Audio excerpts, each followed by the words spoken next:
All right, all right, all right, all right. Shalom, shalom, and shalom, Sister Deborah, prophetess in the wilderness. And you know what?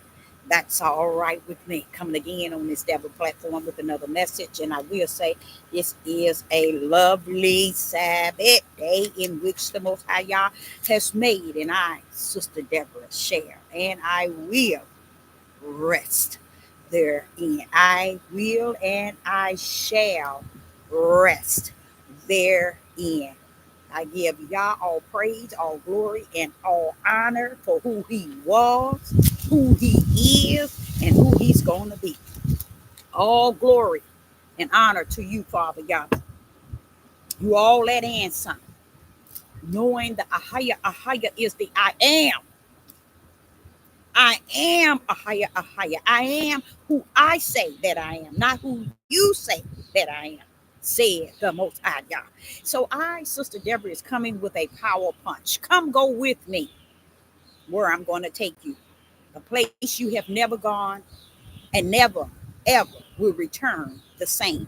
Come go with me. Come go with me. Okay? Deborah is going to cover a lot of topics because she knows that one shall come onto this video and have no other choice but to come go with me.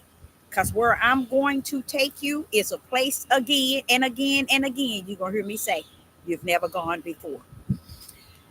And it is a place, first of all, I want you to know we are in what they call the Sabbath day.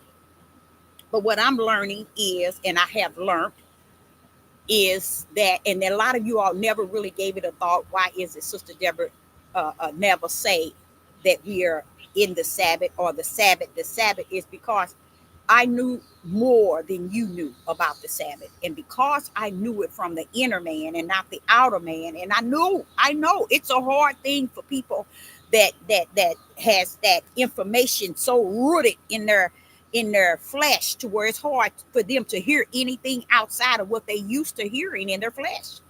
But Sister Deborah said to you all a few days ago that the Father is moving me to a different level. And what it appeared to be, it is a level strictly of the spirit. Okay, it is a level to take the people to the knowledge that He spoke of that shall increase. It is a level of taking the people to the mystery in which was given to His true prophets in the time past, like unto it is given unto those in this day and time. So come go with me. Come go with me. And with me is a place that I've been, but yet I feel so compelled this morning by the Ruach to take others where I've been. And not just like I've been and I'm good now. No, where I've been and still yet where I'm going. And that is strictly understanding the creator. If he tells me that my flesh is not it as far as worshiping him, but I must worship him in spirit, that lead me to understand we today on this earth believe that we must worship him in our flesh. We take all the ways of our flesh and try to manifest them in a way that appear to be we are worshiping him in the spirit. Come on, go with me. I'm going to take you a place you ain't never been before. Oh, yes, this sister finna take you a place you ain't never, ever been before. And he wants you to know that there's nothing in this present time, in this midnight hour, in this darkness of days, that's going to be able to serve him and worship him from that dark end. So the only way we can really touch the hem of his garment, we got to go on the other end, y'all. We got to go toward the light. Many people don't know what the light look like, don't even know there is a light. But it's this pin needle of shine, like unto the size of a mustard seed that one can have. And that's still yet, that pin needle of light still is what you call hope. Hope in what? The tomorrow. And what is that tomorrow? Spiritual. See, we're looking for tomorrow to be that which, oh, I live tomorrow. But to live and die today is eternal tomorrow with Yah.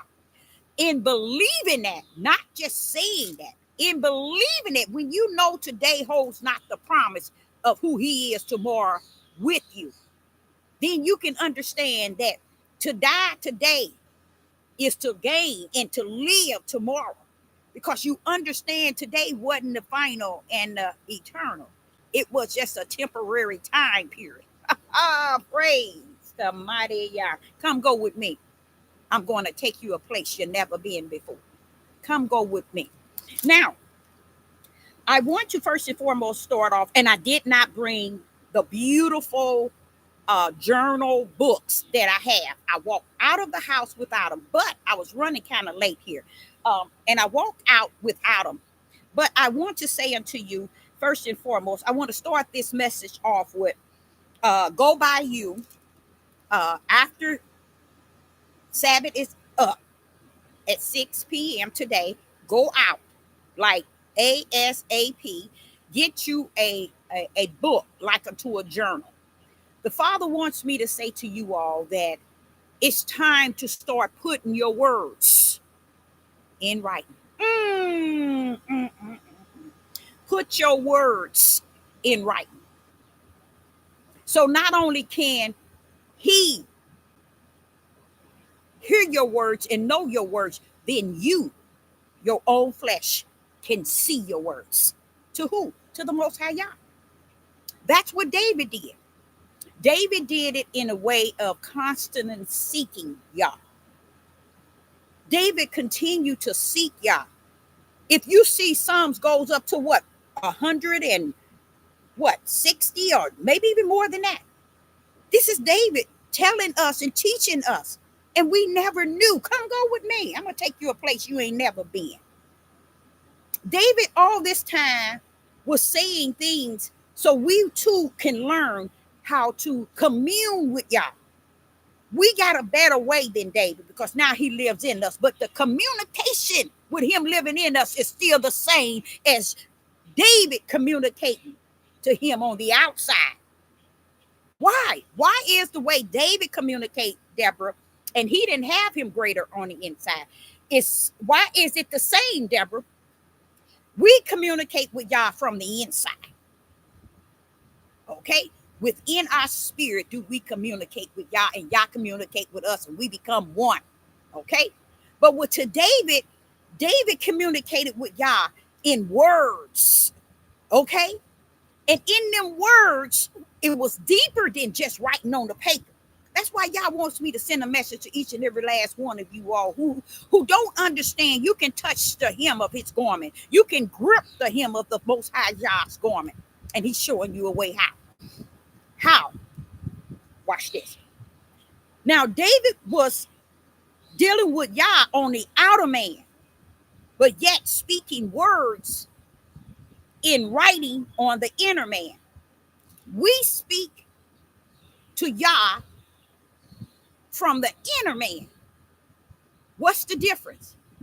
The heart of David's spirit that he seeketh Yah daily is the same heart that we seek Yah with in our inner man.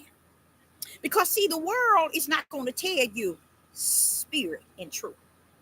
Yah got his own ram in the bush to do so.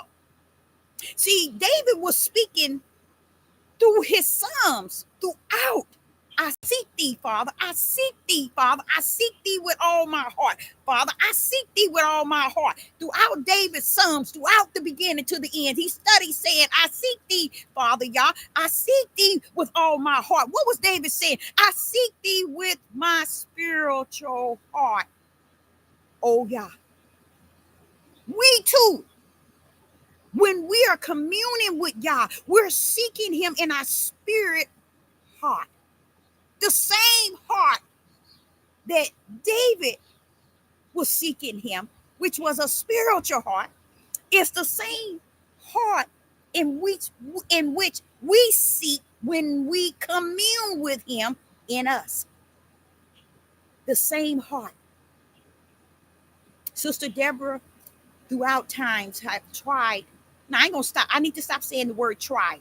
have given the food for the spirit to inform people this thing is an inner man. This thing is not an outer man. That means that if it's an inner man, then the inner man has to have a heart. Yes, he does. And if it's not the outer man, then the inner man has to have a mind. Oh, yes, he does. See, we have two minds. That mind is said, let that mind be in you that's in Christ.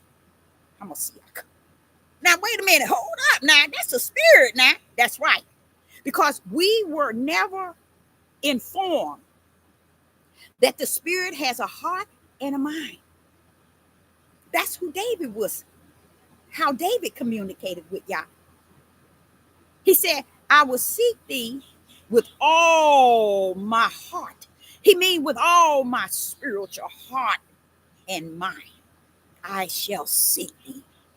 See, we got Yah in us, but we seek him still with the same spiritual heart and mind as David. So when we are running around here thinking that the flesh, mind, and heart overpowers and have the authorities over the spiritual mind and heart, it don't have authority over nothing. And you're going to learn this today, because you're going to, if you hold on and just come on, go with me where I'm going. Now, the Father is saying, get you a journal or a book and speak to him. Speak to him from your inner man. Speak to him from the inner man so he can speak to you from your own inner man where he abides. Speak to him in Psalms. If you have a sickness, you have a disease, if you have an addiction, if you have issues with your family, issues with your kids, issues with your wife, issue with your husband, seek ye Yah in writing, in your journal.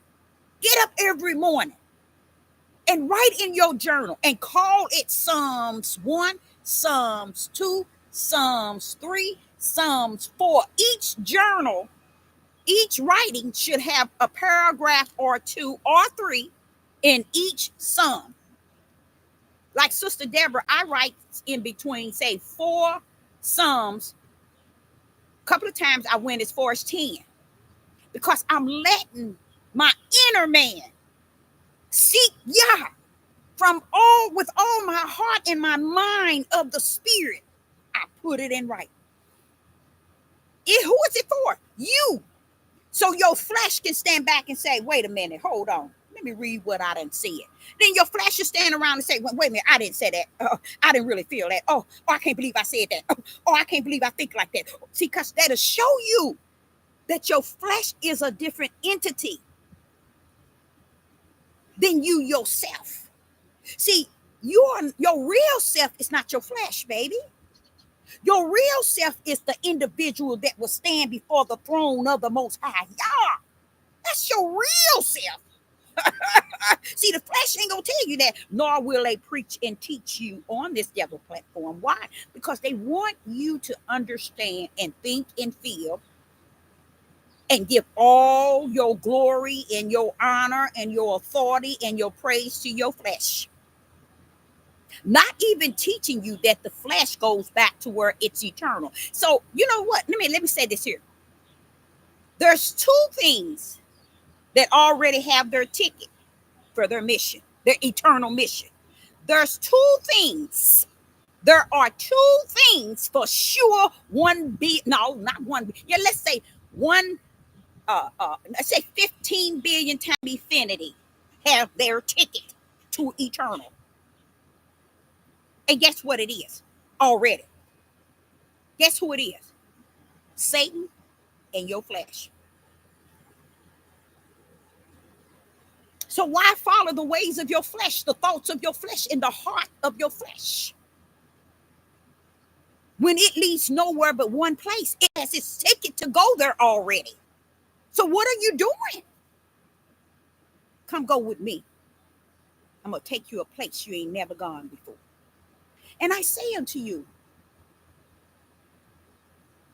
that what I'm about to say is going to bring you into a strict spiritual realm that is going to cause you to rethink things. So I say unto you, get you a book. It can be, me, myself, I would suggest if it's a man, something that he can just look at and turn to every morning and write something in there. Put your feelings down. Put all that you can down in that book. And even when you, year from now, 2 years, or even 6 months, or 3 months, even a month, even a week later, you go back and read that, you're going to be like, who was talking like that? What that would do is show you the difference from your inner man and your outer. Just you writing down your Psalms will show you the difference between your inner man and your outer, and how your inner man is speaking and your outer is not about what your inner man is about. Come go with me there, because it's a place you ain't never gone before. And I'm going to bring it forth. And what I don't care about what I did is I had a Psalms of my own that I was going to read out, and I noticed that I didn't bring it. But let's press on, because I got a place I got to go, y'all. I got a place I got to go. I got to get there this morning. Woo. I got a place I must go, and I got to get there. I got to. It ain't no but, if, or might. I got to get to the place that I'm trying to go. Come go with me if you want. If you desire, come go with me.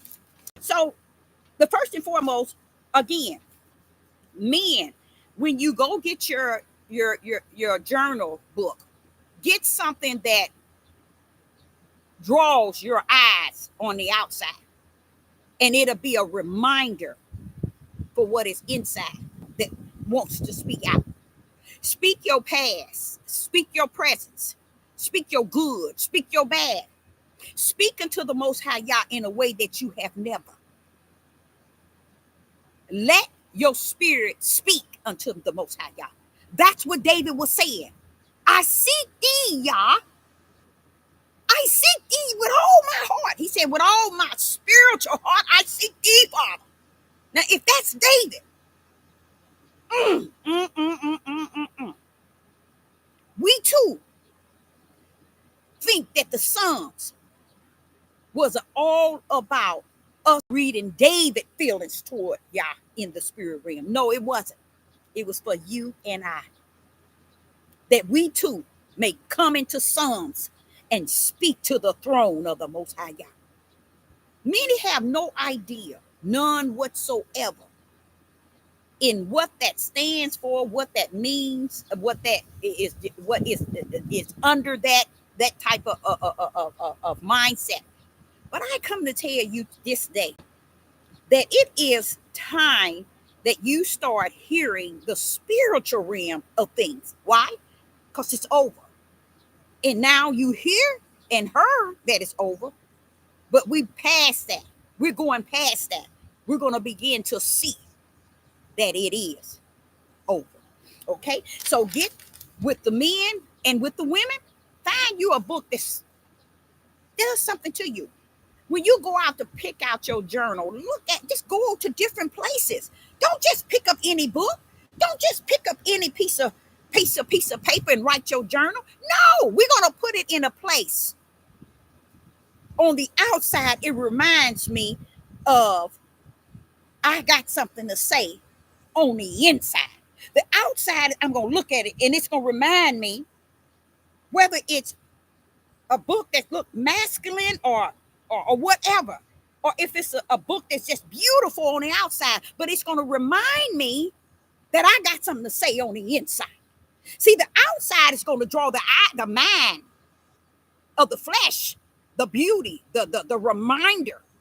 But the inside of what you're going to write, it's going to be your inner man speaking. And that's what David was doing. He was speaking in a spiritual realm. So the other day I was reading, I said, wait a minute, here you say go to Psalms and Songs and hymns. So that Psalms wasn't David? He said, no, Deborah. Each and every last one of us that's in the spirit realm, we should have our own Psalms. Because the Psalms is from our inner man to Yah. We just putting it in writing. David did it. David did it in an example that we too may understand. Get your butt in there and write your Psalms. So when you wake up in the morning, do your Psalms first and foremost. Get your Psalms prepared. And after you've done it, it's like, okay, you walk away. Whenever it could be a week, a day, a month, a year later, you reading this stuff as you continue to write. You realize that you're talking to someone that's not physical, and that your outer man is speaking. All this time, you mean the Psalms is your inner man, Deborah? Yes, it is. It's your inner man expressing itself to the Most High Yah, while it's standing in the midst of your outer man. So pull up with your Psalms. I suggest each and every one at the sound of my voice to think really hard about this. Not hard. Don't think hard, because if you got to think hard, it ain't for you. Think about getting you a journal, a book, but it cannot be one that you just go and just get. I'm gonna get it, just get anything. Oh, no. It has to have something to it. It has to have a look to attract that natural mind. Because if you just get any old book, your natural mind is not going to be attractive to the book on the outside, because you're training your mind to see something so beautiful or so something that looks nice and masculine on the outside, because I got something to say on the inside. And start opening in that book and put your inside in that book to the Most High Yah. Pour out your feelings to what you see going right and what you see going wrong. Pour out your feelings of where you want to be with him and where you don't want to be within yourself. Pour out your emotions and your feelings and your give and your gave. Pour out your need and your want, and how you want to be delivered from addictions, and how you want to be delivered from sickness and evil and hate. You want to be delivered? Pour it out in that book. For the Father in heaven says unto thee, put it in writing, so that your own flesh cannot deceive you that it is actually taking place to you. Because today, let's take an example. The mind will tell you all is good today and tell you tomorrow all is bad. The mind is telling you you got it together today, and tomorrow it tell you, oh, you ain't got it together, all is bad. That's how the mind of the flesh is. But what Yah said is, divide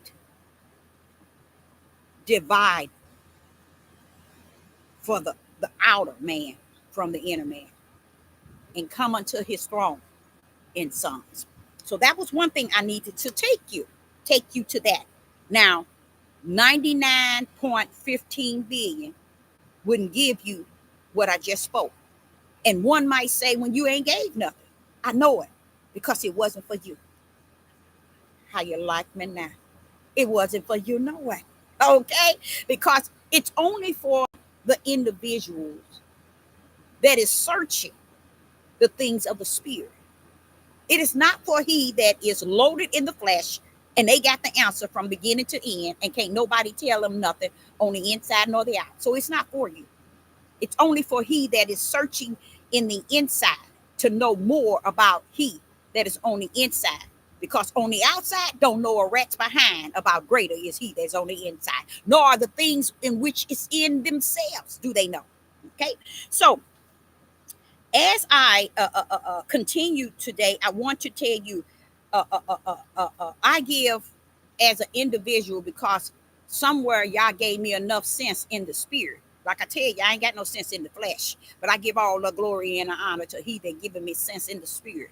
I have enough sense in the spirit to recognize the things of the Most High Yah and the blessings of the Most High Yah, and be able to identify the things that's actually taking place. It's not things are actually happening, or things that is among me, things that are away from me, things that are distant from me. Yah have given me enough sense in the spirit to discern it and try it by the spirit. No matter where it's at, I can measure it because of what Yah has given me, and how the gifts and who he is in me that is training me of these things. These things he has trained me in. I'm going to set an example. You know how everybody is hung up on Enoch? All the scientists and many others are, I don't know if y'all know this, I know you don't, they talk about how all these different powers that these has the abilities to do this. This angel has the ability to do this. This angel has the ability to do this. So when they get into Enoch, they talk about Enoch in the guy in one step of what took place at the end of the world, at the end of Revelation, not Revelation, Genesis chapter 6, when the world was in with the flood. They talk about Enoch about, now I want y'all to hear this. I'm showing you the distance in where you been and where I'm going to take you today. They talk about Enoch at a level of different angels that works on y'all's behalf. They got the authority and the power to do this and do that. Now you got those that's practicing this Egypt thing, that's giving them all the power and giving them, saying that there's different gods that got power over the sun, over the moon, over the stars, got power, and we are gods that got power to rule this and rule that. All these things that they're saying, and they're saying these other gods that really is the true God, and the God of Yah is not true.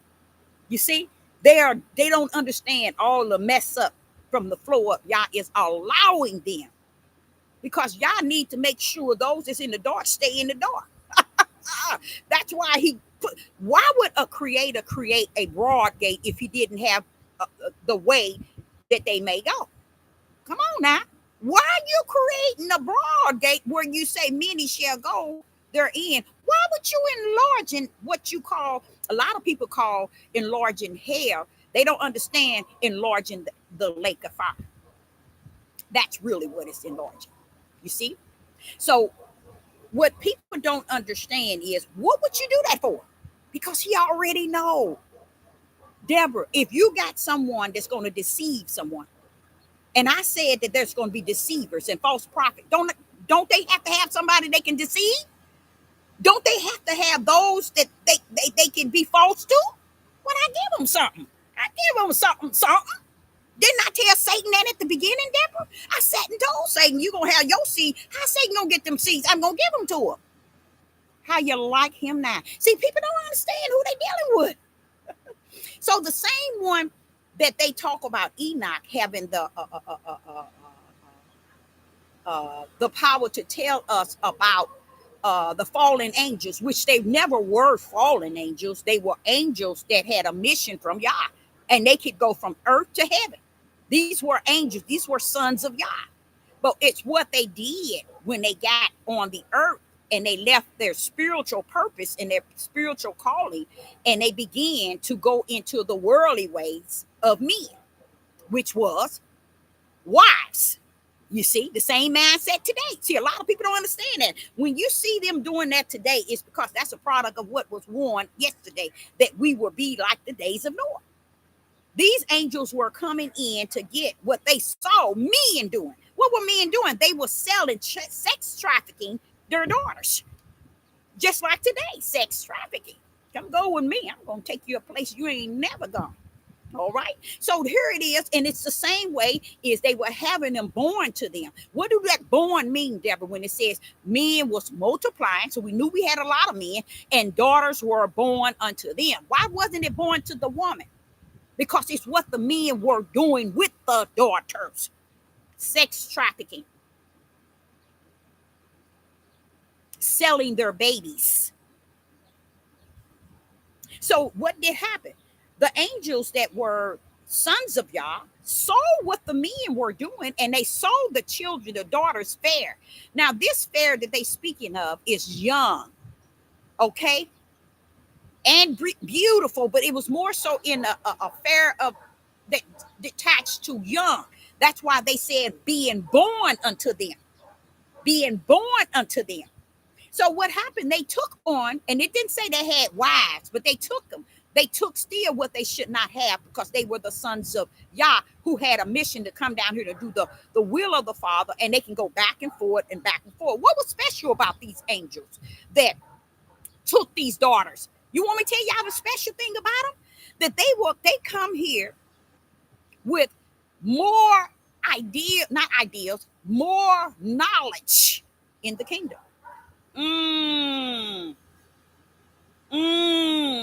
knowledge they had in the kingdom was so powerful till they began to transfer the knowledge that they had from the kingdom and the mystery from the kingdom, and they took it to the flesh of the daughters and their children. They told it to them. This is what made them, because they out of order. They giving flesh something y'all didn't call them to give them. They teaching flesh that which y'all wasn't giving them to teach. You see what I'm saying? So what you don't understand is the ability to have the things of the kingdom, just as those angels had more than the daughters and the fathers that was multiplying and the daughters. Those angels had more mystery, okay? And they had more knowledge of what the kingdom expectations and what rests in the kingdom. And that's what got them really in trouble. They went into the daughters and they had sons, but they beat the sons and daughters, and they had taught their wives and their children the mystery and the knowledge from the kingdom, from what they knew, which they didn't. Their purpose of coming down wasn't to tell them the mystery and the knowledge of the kingdom. And the knowledge and the mystery of the kingdom held back things that y'all didn't want man nor woman having at that time period. They come down, and because they got them a flesh woman, which they got from the men, they decided to, well, let's give them what the kingdom had. So this showing you that the kingdom got much invested in it, but it's an order and a way y'all want to disperse it. That's the difference from me, Sister Deborah, the prophetess in the wilderness, and the angels that lost their eternal state. Why? Because they decide to get down here and mingle with the flesh of men. And what they were doing, what were they doing? They were sex trafficking their daughters. And they decide to take them as they please. Okay? So to say this, don't think heavens don't got much to say nor to do. It has much wisdom and knowledge within it. It don't answer to us. We answer to it. We don't go to the kingdom and pull all the knowledge and all the wisdom and all the mystery down. That's why the Father said, I've given it to my prophets, the servant. It wasn't given to the angels to disperse to the women that they were marrying and the children that they were having by these women. It wasn't given to them to do that. You see how they poured down the kingdom? And that's why they lost their first estate. But they were really actually like Sister Deborah. I'm a son of Yah. They were too. That's the difference. Sister Deborah is taking you a place he's allowed me to bring you, a place that you should have been, but because of the way we are in the world and the world is in us, we can't see in this midnight darkness that we need to be going right now, like as if the whole world is on fire. Let me run to a safe. Now, why? Let me run to a safe haven. Let me run to a safe place. If the whole world was on fire, wouldn't you be running to a safer place? Wouldn't you be trying to get to comfort, safety? When y'all is saying that to you right now, all my prophet is doing is trying to show you a safe haven, a safe place in me. Go where she's leading you or stay where you at. Come go with me, y'all. I'm going to take you a place you ain't never gone before. Okay? So every time I see things not like you all see. I see things in a way of recognizing the Father. I'm going to just go there with you. I'm going to go all the way with you. I can go to the bathroom every morning with a bowel movement.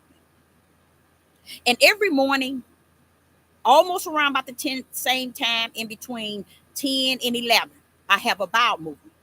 I don't look at my bowel movement as, oh, I just go out here and this is a natural thing. I detach the spiritual realm. You want me to tell you why?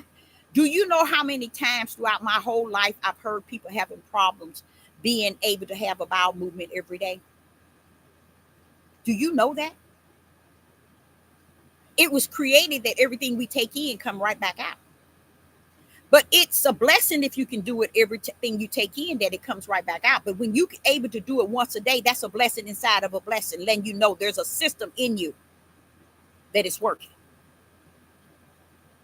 So being able to even just have a bowel movement to this system is a blessing from the Most High Yah to me. To me. I don't know about you, and I'm not speaking to you. I'm telling you, come go with me. Not me go with you. To me, even a bowel movement is a blessing to me. To get up every morning and do some things, and all of a sudden, at a certain time, I can have a bowel movement. Say if it wasn't at that same time and it showed up at late on that evening, that's still fine. I'm releasing the way that he created our system to take in and to put out. Not every other day, not every 3 days or a week, but every day. I count it truly a blessing from the Most High Yah. I know it. I ain't got no sense on the outside. I ain't worried about the outside. Come go with me in the spiritual realm. I give him all glory and honor for giving my body a way to take in and to release. So everything this world is putting into us, I can release it every day. That's a blessing. That is a blessing. I can go out, unlike many of you all, I can go out and say I don't have a car. I don't have transportation. Let a car be out there that I'm using, or if a car out there. When I go out there, I look at it as a blessing. A car is out there and I can get in it and go somewhere. I know it. I don't have sense in the natural. So what? Pull up on me on the spirit realm. I got the sense. I got the sense to understand what is actually taking place. Just to see something out there that I can get in and go to A to Z or go to A to B, I count it a blessing.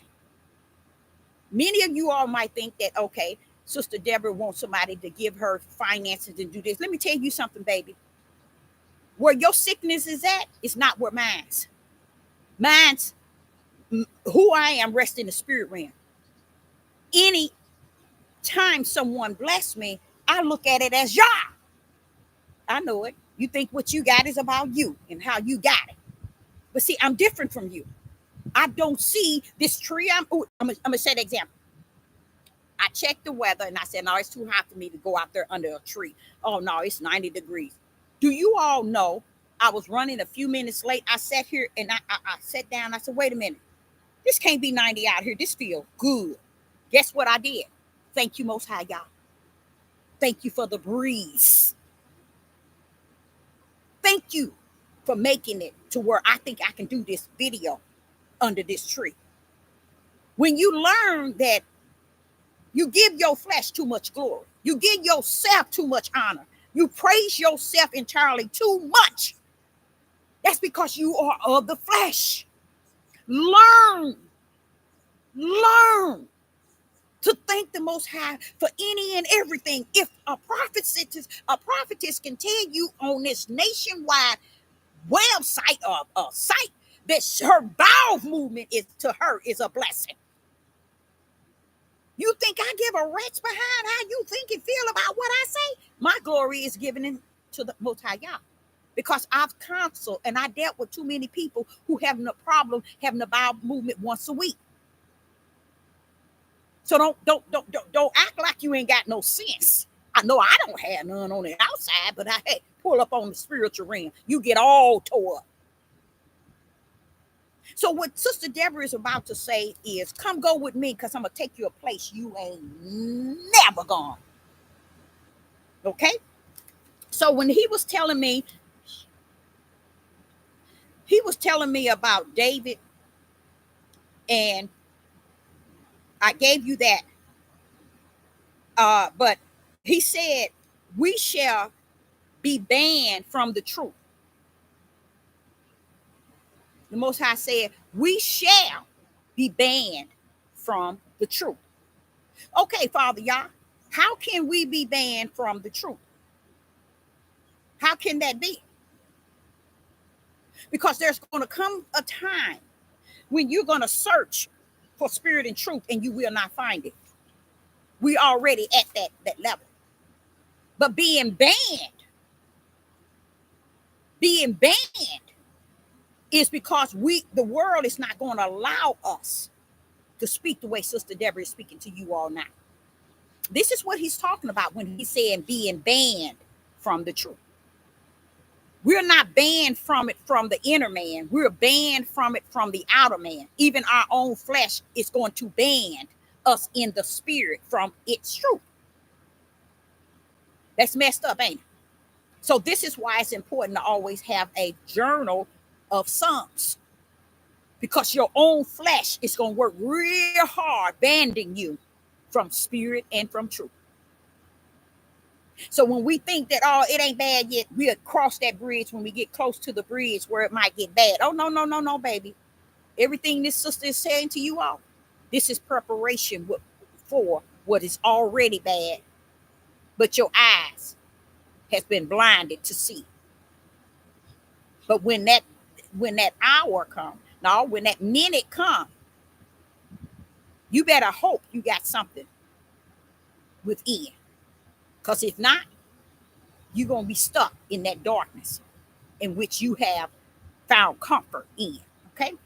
So he said that we shall be banned from the truth. I first and foremost was like concerned about that. I'm like saying, wait a minute, you mean in the spiritual realm we're going to be banned? Wait a minute, hold up, Father, y'all. I'm going to be banned from you? No, Deborah. Everything that's consist on this earth is going to ban us from truth. It's going to ban us from truth. But truth is in you. It cannot be banned. That's the ignorant of the world. They're thinking they can ban you from the outside, not knowing how great he is on the inside. They cannot be banned. So he's just giving me the words to take you with me to the spirit realm. Come go with me, where you can understand that the things that I'm speaking of, I, as a prophetess, can see. Because when he said that, I'm more so looking at, okay, I see what you're saying. I was telling them the other day about how all these new found knowledge and awakening and opening eyes and coming to the knowledge that you don't exist, Father, that there's no real you. That's what he's talking about.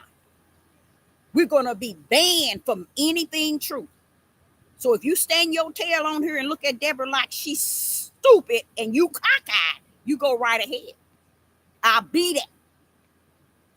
All around you and up and down you. I'll be just that. Because it is meant for me to be that unto thee. Okay? And you know why, don't you? There's two sides to it all. You on one side, I'm on another. How about that? Okay? So this banding from the truth is what you call comfort for me as a prophetess, because in the last two videos I have spoken to you all, and I'm wondering now, on one of them I was kind of high on it because I was like, wait a minute, I'm seeing this though, Father, this is real, this is happening right now. They're taking the throne of the Most High that sits on it totally away from the earth, y'all, and they done a pretty good job to those that are lost, to those that are born of the flesh. Just like I was trying to explain to y'all, the rest is not for the flesh. He that is born of the flesh, the rest is for he that is born of the spirit. Oh, he told me something on that this morning too. Come on, go with me where I'm going, because this is a place you ain't been. Okay, and he was talking about, Deborah, when you hear David, Deborah, talking about seeking me, I want you to let them know, when I say seek and ye shall find, knock and the door is open, ask and it shall be given. He said it's only coming from the rest, R-E-S-T, that is within you. Only the rest that is within you can you seek, can you knock, and can you ask for.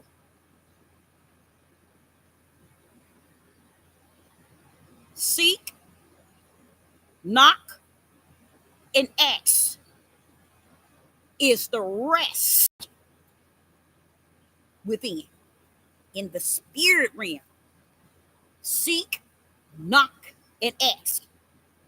See, many 99.9 seeks after flesh, thinking if I can go before him and seek the things of the flesh, or ask him of the things of the flesh, or knock and bam on that door for the things of the flesh. Y'all wants me to let you know to seek, ask, and knock. It's not for the flesh, it is the rest for the spirit.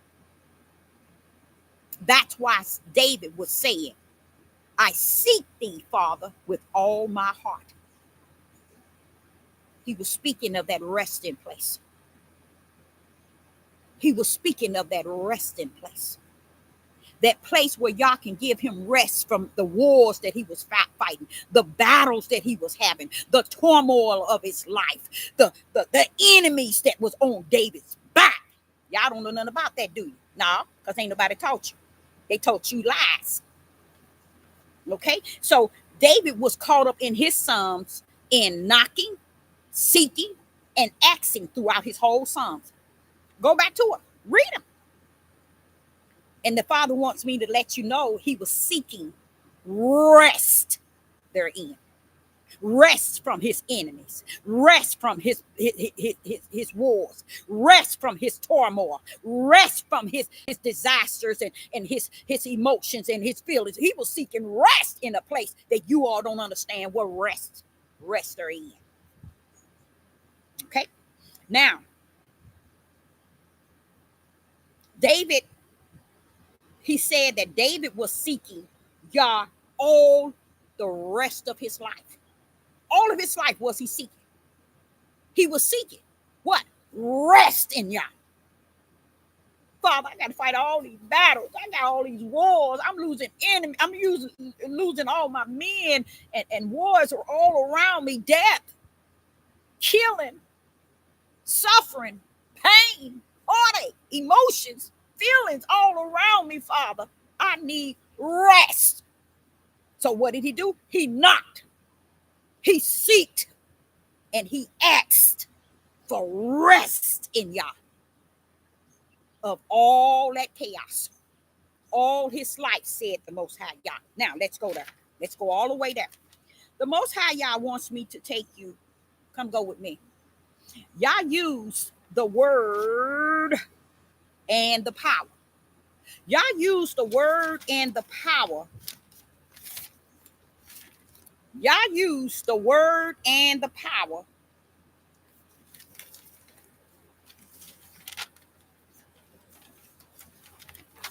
Genesis chapter 1, verse 3. Genesis chapter 1, verse 6. Genesis chapter 1, verse 9. Genesis chapter 1, verse 11. Genesis chapter 1, verse 14. Genesis chapter 1, verse 15. Genesis chapter 1, verse 20. Genesis chapter 1, verse 24. Genesis chapter 1, verse 26. Y'all want me to tell y'all. In Genesis, the reason why is if you miss Genesis, you miss the whole instructions and direction book that you read every day that you don't know nothing about. Because once you miss that, you miss this. And what he was sharing with me, that the whole book of Genesis that he used, this is what he used his word, W-O-R-D, not words. And we know many words are in there. But Yah is wanting me to let you go with me to the spirit realm so you can understand the difference between words and him, the word. And he uses the word and power brought it forth. He said, on the 6 days, I used, Deborah, I used my power and my word. Praise Almighty Yah. And I said to him, but was it spiritual? Let's go. I'm going to take you a place you ain't never gone. And you know what? I do not care if you fall off the bridge, because you need to fall off if you don't understand this. You need to fall off right now if you don't understand this. Yah said to me to tell you in the book of Genesis, why he tells me over and over and over, this is a part of it. If they miss Genesis, Deborah, they'd have missed the whole book. Now, here's Sister Deborah backing it all back up to the rest on the Sabbath day. Here he is backing it all the way back up. And I'm like, wait a minute, now I didn't know you was talking about it like that. Yes. And everything have they missed when they missed that. Watch this. And Yah said that In Genesis, he used the word and the power. For the book of Genesis, he used the word and the power. For 6 days straight, 6 days straight, he wants you to know I used the word and the power. The Father said, I used the word and the power. Now, this is his now. This is him. I used the word and the power 6 days straight. Okay? But on the Sabbath, Deborah, on the seventh day, I rest my word and I rest my power. So, what was the labor? In the word and in his power.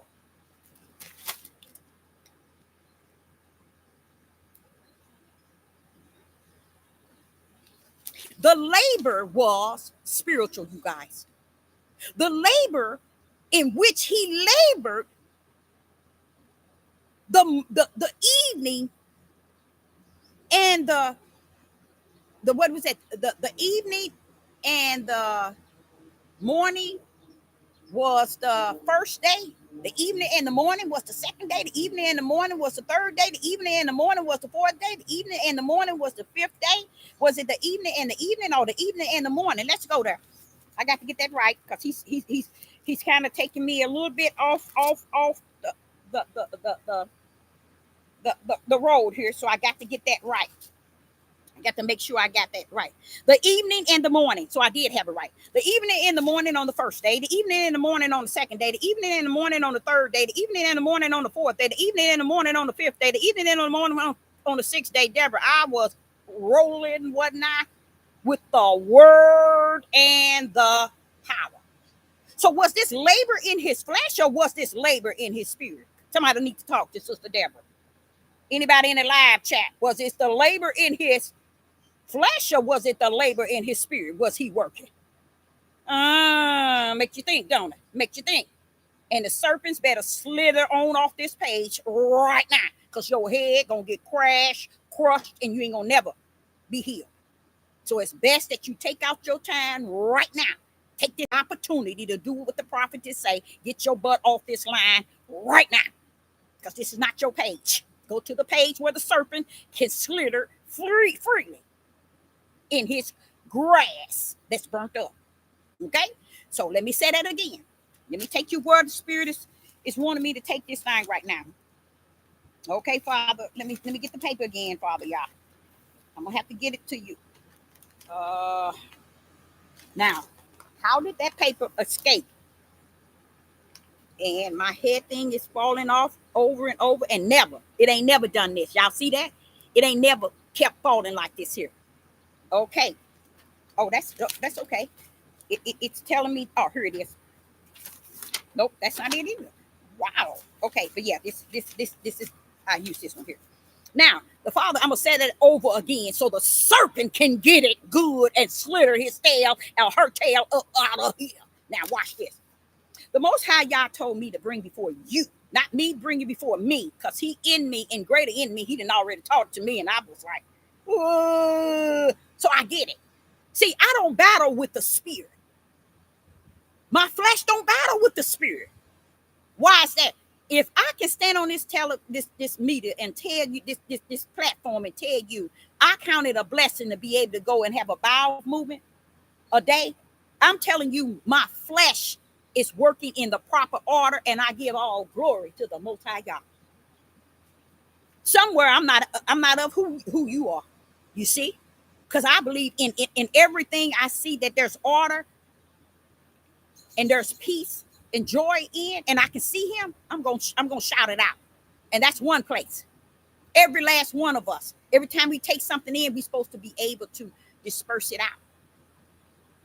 That's what that back end was for, and the other end was for to release the liquid. I know we got everything else going up in our back end and don't understand what our back end was created for. How about that? Come go with me. Come go with me. Mess with me. Okay? So he was saying to me that the word and the power In Genesis 1, verse 3, Genesis 1, verse 6, Genesis 1, verse 9, Genesis 1, verse 11, Genesis 1, verse 14, Genesis 1, verse 15, Genesis 1, verse 20, Genesis 1, verse 21, Genesis 1, verse 26, Genesis 1, verse 27, Genesis 1, verse 28. Come go with him. What did he do? Tell him, Deborah. Tell him, Deborah. Serpent, you better get out of here right now because you about to get your head crushed. Y'all want you to know he used his word to speak, and his power brought all things forth. Okay? And then he said he rest.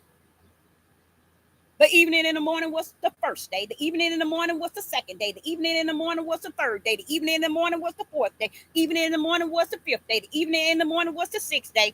But Deborah, I rest from all that spiritual laboring with the word and with my power. I rest. And I blessed that day. Wait a minute, but nobody was here. That's what I'm talking about. See how messed up from the floor up they are? See, you think you saying something when you say that. But that's how far from truth these people really are. Because he didn't rest in the flesh. The labor wasn't in the flesh, y'all. The labor was in the spirit. All the time. It was his spiritual word and his spiritual power. Because I, as a young person, wrestle with the fact that, wait a minute, what if people don't work? Then what's the sense for the labor? The world have made us think that the Sabbath, and which is said to be the rest, is for the flesh. No. Man, the Sabbath is not for man. What is it? It's for man, not man, the Sabbath. Meaning man ain't supposed to rule the Sabbath.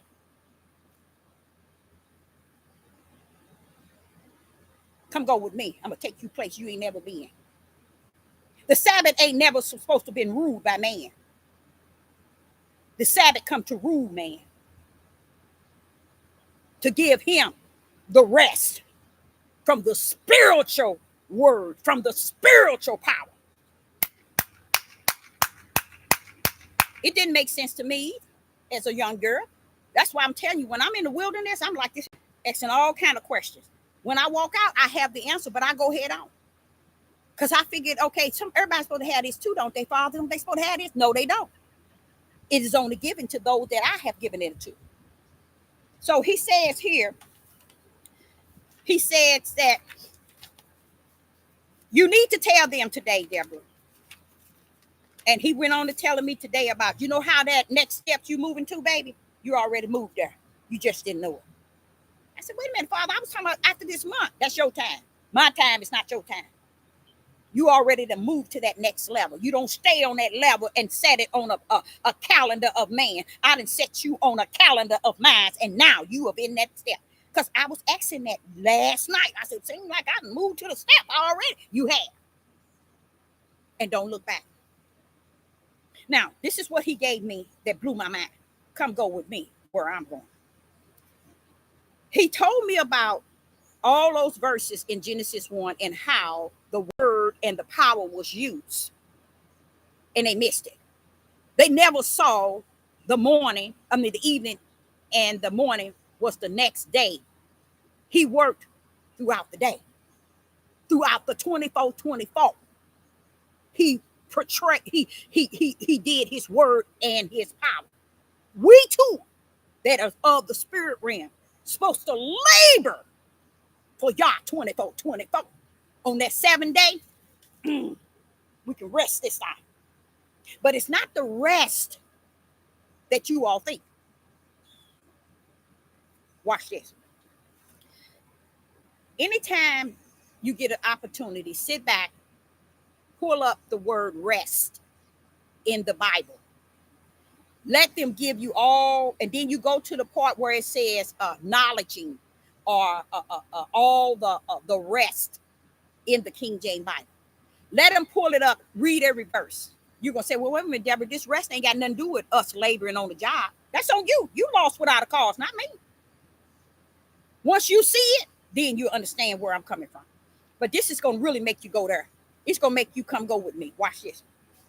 So the Father went on to telling me about that again this morning, about bringing forth to you that the word and the power, what is the labor that he was having. And we know that he don't sleep nor do he slumber. So we know that we understand. I mean, I said we.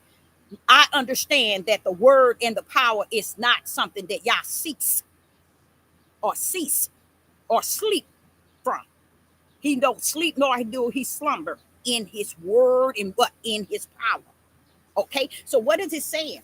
It's saying that the word and the power rumbled the 6 days straight. And on the 7th day is the place of rest. You got to find out what is that rest. It's not what you all think. Now, why would it be? Let me finish that first. Let me finish this. So he said, Deborah, do you think that Yeshua came and labored a job for the flesh? Do you think that Yeshua, this is what he said to me, do you think that Yeshua labored on the earth, a job on the earth in his flesh? Or was his labor spiritual? I asked that question to each and every last one of you. Was Yeshua labor flesh or spirit? Now we're talking about, since we want to make it look like it's about us working 6 days and on the 7th day our flesh supposed to get rest. Come on now. Was Yeshua laboring in the spirit or in the flesh? Was his called position to labor in the flesh or in the spirit? See, nobody can answer that. And they ain't going to, because they love darkness better than they love light. Even if it's a light the size of a mustard seed, they still enjoy light, dark over than light. That's what he said in the Gospel of John, chapter 1 and verse 4. Deborah, they love light.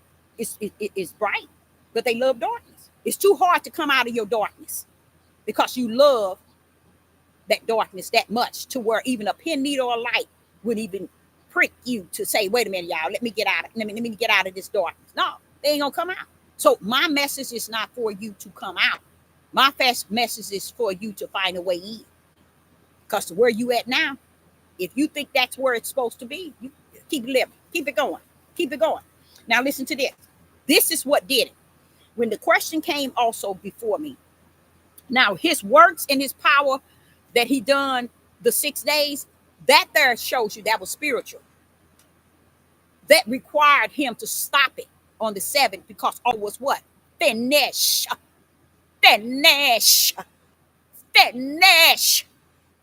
The Father's labor was finished. 99.1 billion. 15 billion don't know that. That 7 day was a rest of finish.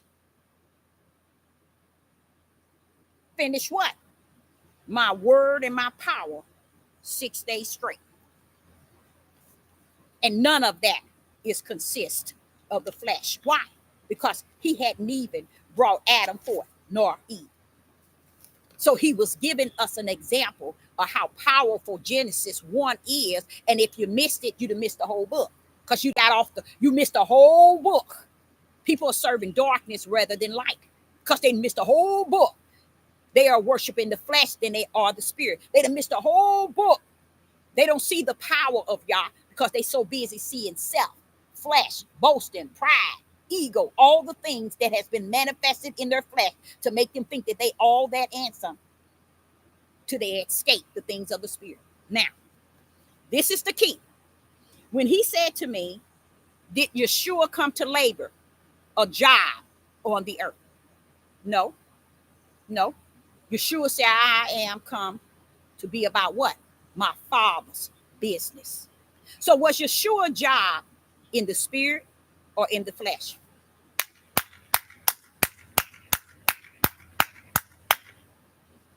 Now one of your tails can answer it, can you? No, because you ain't got the answer. And the answer ain't got you. You still living in darkness. Okay? Then he pulled up on Abraham. He said, did you know? He's saying this to me. Abraham labor was for the spirit, not the flesh. But did he rest?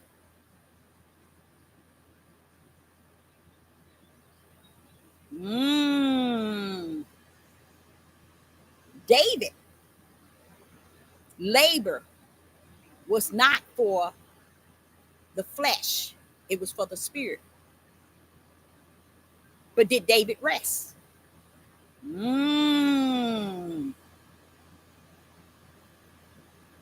Moses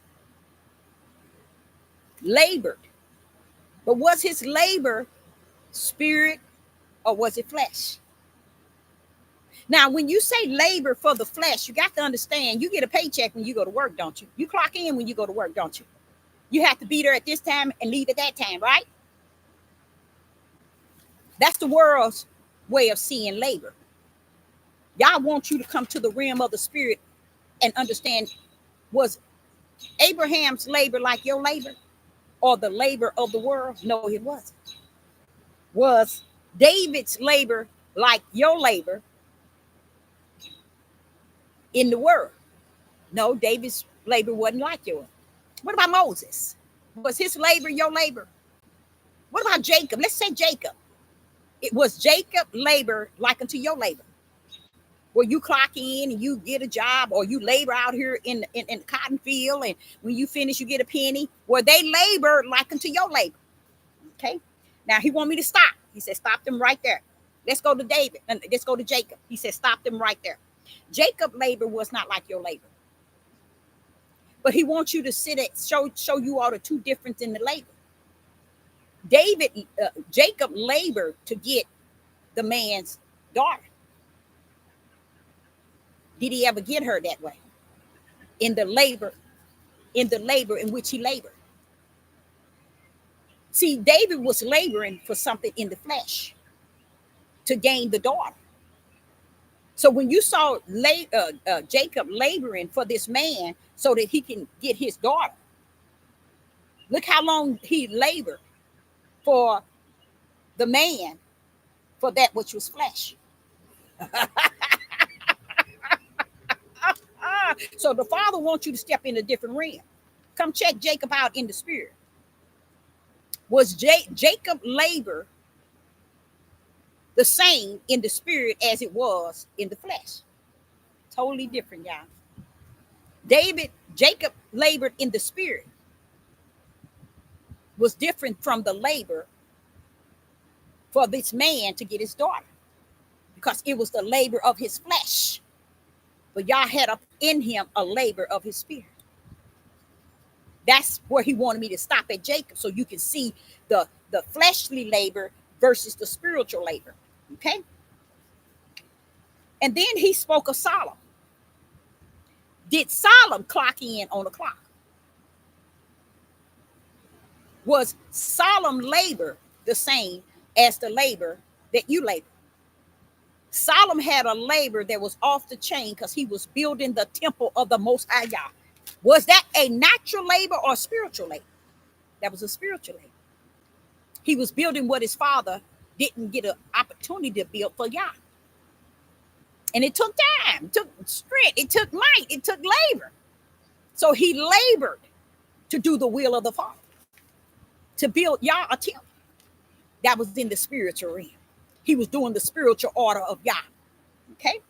And then he says, take them, Deborah, to the apostles.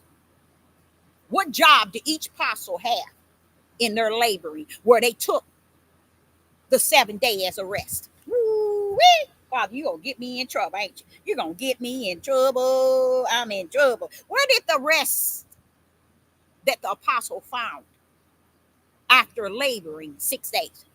We know that they didn't work a job like you, clocking in and wait to get your pay and let them take everything from you and give you the pennies they left. We know that the apostles didn't do that. But one thing we for sure know, that even in their live and die, it seems as if it was all, it seems as if it was all for a spiritual purpose and a spiritual purpose only. The apostles did not labor, you guys, just to go into the rest. So you see how they say the Sabbath day is a day of rest. You need to check yourself, because the apostles labored in the spirit as Yah labored with his word and his power in Genesis chapter 1. And he himself took a day of rest. Tell me, is the rest your rest, or is it the rest of the kingdom? You better get it right, child. You better know him. If you don't know him now, you better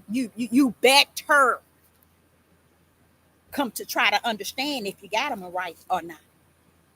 Because as he showed me, Abraham, David, Moses, Jacob, Solomon, and the 12 of the apostles, their labor wasn't your labor.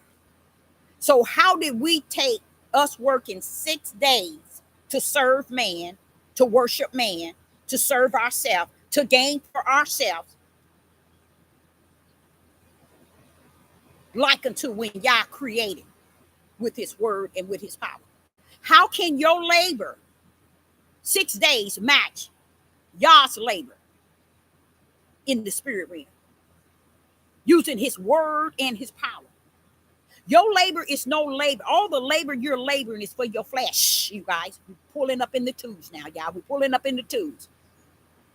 You've been laboring for your flesh, the desires and the wants and the have and the got, and your give and gave is all built up in your flesh. You have no characteristics of the spiritual labor. The apostles and Yeshua is the prime example of what spiritual labor is.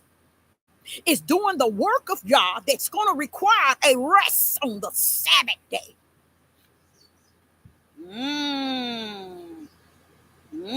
Just because you can read it the way you want to proceed it, just because you can read it in the flesh of your own flesh understanding, and they have taught you from the level of your flesh, don't mean it is the level in which the Creator have orchestrated it. If it was, he could have waited. He should have waited till Adam was created. Eve was created. Sin didn't hit the ground. Now, laboring 6 days and on the Sabbath, get your body some rest. Because the mindset is we're not going to cook. We're not going to do anything on the Sabbath day. So what we're doing is we're taking away from the things of the flesh to get a rest, to get a rest in the flesh. Deborah, you're going to get yourself in trouble. You're going to get yourself in trouble. Come go with me. We are laboring for everything we want in the flesh. Then on that 7th day, we're resting that flesh that we labor to get what we want for the flesh. Tell me, when have you labored for the spirit? When have you labored for the spirit to be entitled to the rest? When have you labored in the spirit to be entitled to the rest? You ain't gonna find it. You ain't gonna find it. Look everywhere you go, and you ain't gonna find it.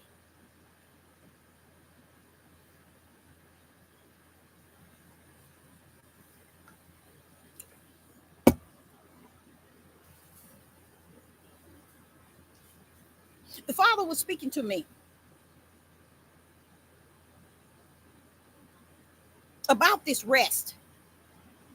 Now, the rest that I was taught years ago is different from the rest of the Sabbath, as we category the Sabbath. You know how many thousands of years they have taken the Sabbath as a Sunday or Sunday, as Sunday, not thousand, but hundreds of years as Sunday. And then all of a sudden, here it is plainly seen, the evening and the morning makes a day. And if you calendar it up, it's really on one day versus the other. But when you all measure it all out, y'all didn't give us Tuesday, Wednesday, Thursday, Friday, Saturday, Sunday. Y'all didn't have those as his titles. You see? So what Sister Deborah is saying is very powerful, letting you understand what day has man set for the world to receive Sabbath on a Sunday. And what day have those who portray that they are following Torah on a Saturday? Okay, now what day did Yah create to be Sunday, Monday, Tuesday, Wednesday, Thursday, Friday, and Saturday or Sunday? Or are those are words of man or words of Yah? Come go with me. Come go with me. We can't. That's why it's important. That's why Sister Deborah tried to teach people it's so important to dig within and not seek out. Because once you deal within, you can then measure out and still be okay because you can see and understand. See, when you get the full understanding of the flesh and how the world really works, oh, you good. You good. You can go anywhere. You can go anywhere. But when you got this thing about letting the flesh and the world have dominion over that which is spirit, then you ain't going nothing but into a dark tunnel, and that a rabbit hole that don't have an end. You're out in the deep ocean, of the middle of the ocean. You don't see no dry land. That's the whole idea where he said, in all your getting, get the spiritual understanding. Yes, there's the understanding in the flesh, but he said, in all your getting, he is what? Give and gave. So he's telling you, all your getting, get what? I lost my thought. In all your getting, get understanding. Because he knows understand is give and gave. Understanding is him. Understanding is the highest level that you can receive over wisdom and knowledge in the spirit realm. Because Yah on him is understanding. And then we have the understanding in the flesh. But like he said, that the light shineth. That's what he said in the Gospel of John, chapter 1 and verse 4. Shineth, but darkness comprehended not. That means darkness don't give the light no credit. And I can see that around, even me teaching this here. Because the whole world believes the opposite of what I'm showing you right now. And I want to say sad, but he said, don't say sad, say glad, baby, because be glad that he has suffered me to know and to be in the light, to see the darkness and how and where it started. So he said that pray that he send more labors in the vineyard. That's what you, see how he said, pray to be that I send more labors. He said the harvest is ripe, but the labors are few. Just as very few shall find therein the narrow gate to what is righteous, what is in the life. Very few. In the same way, when he says the harvest is ripe, but the labors that works within the harvest is few. Pray ye that the Father will send more what? Laborers. Do you think that these laborers is to work on a cotton field? You think these laborers he's talking about is the laborers that works at your job and work in this country so the country can stay up above itself and rob you day and night, night and day? Do you think that's the labor he's talking about? No, he's talking about spiritual labor. Those who are going to labor in the vineyard, in the spiritual mission of the Most High Yah, for the spiritual mission of the Most High Yah. That's the labors. So when you get to Genesis chapter 1 and you hear in verse 2 about the labor, and he rests, and he didn't say labor, but I think let's see what he said. Let me get that to make sure I say that right, because I'm speaking real fast and I might be saying, okay. And verse 2, and the 7th day in his works which he had made, and he rest on the 7th day. And he blessed the seventh day from his works. You see how he did that? And we're going to go over that in a few minutes. So him giving that example, Yeshua giving that example as pray that we should pray that he send more laborers. And I too, myself, says the same thing. And I feel like that. I said, where are the laborers, Father, y'all? Where are they? I don't see them. They not on this devil. The last place you're going to find them is on this devil platform. Just because someone is speaking a truth don't mean they are speaking spirit and truth. That means the truth can be true that there's a lot of killing. That's true. The way our men are conducting themselves, that's true. The way our women are conducting themselves, you can find truth. But spirit and truth, I seek and cannot find. You see, I cannot find. So me, myself, feels when he say, pray that y'all will send more laborers in the vineyard. But where we're at now, I don't even have the strength to pray for more laborers in the vineyard, for y'all say unto my spirit it is finished. So what you're going to get today is the prophets giving the mystery of Yah, not the pastors, not the bishops, not the apostles, not the teachers, not the Moorings, not the seers, not the watchmen, not those who have collected administrative position to bring the mystery. The mystery word should be given by those that Yah has assigned it to be his mouthpiece, not those who are he called to work within the body. You see, in the body of Hamashiach, to work among the saints. They have to understand their position in the spirit realm before they understand their position anywhere else. I mean, they have to understand their mission in the spirit, and they haven't gotten to that level. Nor are they seeking it, because they have won their position in the flesh and they are successful in that. Like I told you about that pastor that has that he has stepped down, Tony Evans. Listen, you should see all the black men praising him in the glory of stepping down. You got to understand that man's up in his 70s. This man knows that he done the same thing T.D. Jakes done. He knows that he done every little wickedness there is. To step down gives him his crown, and the world and those men of his tribe put a crown on his head for stepping down. How can you glorify somebody for stepping down from something they know that they have done? That's why he called it a sin, and I stepped down, because he did something beyond a sin against God. Why? Because what he did is identical to what T.D. Jakes got caught up in. He think nobody don't know that. He gets away with stepping down, and the men of Judah gives him a crown for stepping down. The men of Judah give him a crown for stepping down. The men of Judah give him a crown and a glory for stepping down. For he have done the righteous thing in the kingdom when he stepped down from his sin. That he have done 48 years being in the walk and the manipulation and the deception and the deceiving position. He steps down, Judah give him a crown. Do you see the mindset of our men as I have spoken unto thee? And let me tell you how they justified and clarified. They justified as he did right by stepping down. That is righteous.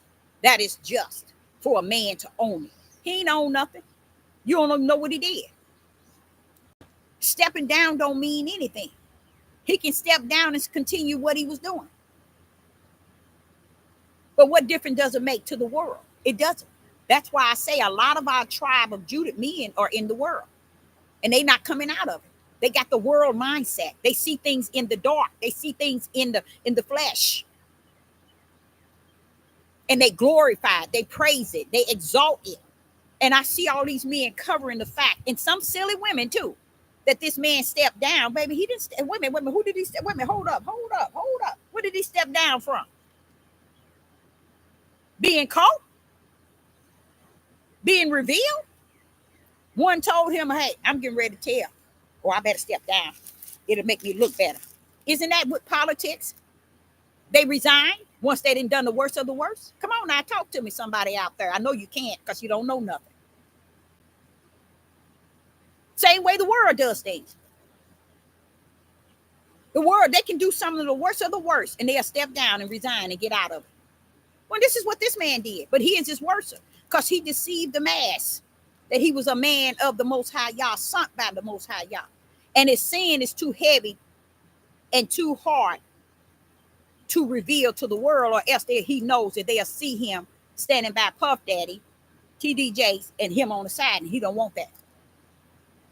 And what brought him to come down was someone was going to tell on him. So him coming down, I'm talking as a prophetess, knowing the situation, y'all. I don't have to be there with him holding his hand. I know what it is. Stepping down was out of no other choice because someone was about to spill the beans. So let me get down first, so it won't be so bad. So they won't see me here. They won't see me high like I've been 48 years. That man stepped down with the crown and the money along with it. And you all has the worstest hardened heart to stand here and think, I want what you got. I want your money. You leave your money for your flesh, because that's all that's entitled to it. Is where your heart is where you at.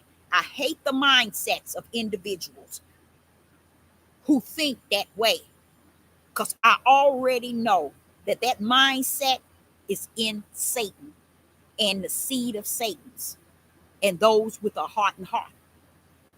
But this man can be in there 48 years. He steps down, receive a crown, and he got a bank account there to take care of every grandbaby he got. In his wickedness did he gain these things. And then you have a sick mind that if I give Sister Deborah $5, then no, I don't want to give her nothing. Stay off this page. Each and every last one of you. Y'all done moved me to the steps already. I know where I'm at. Now I know where I stand. Stay off this page because this page is not for you. Okay? I don't know where that's coming from, but it's coming from deep. Because I brought up that man, that wasn't even a part of my program that I wrote down. But I had to add that in there because that man is one of the identical individual. Watch this, that labored in his flesh.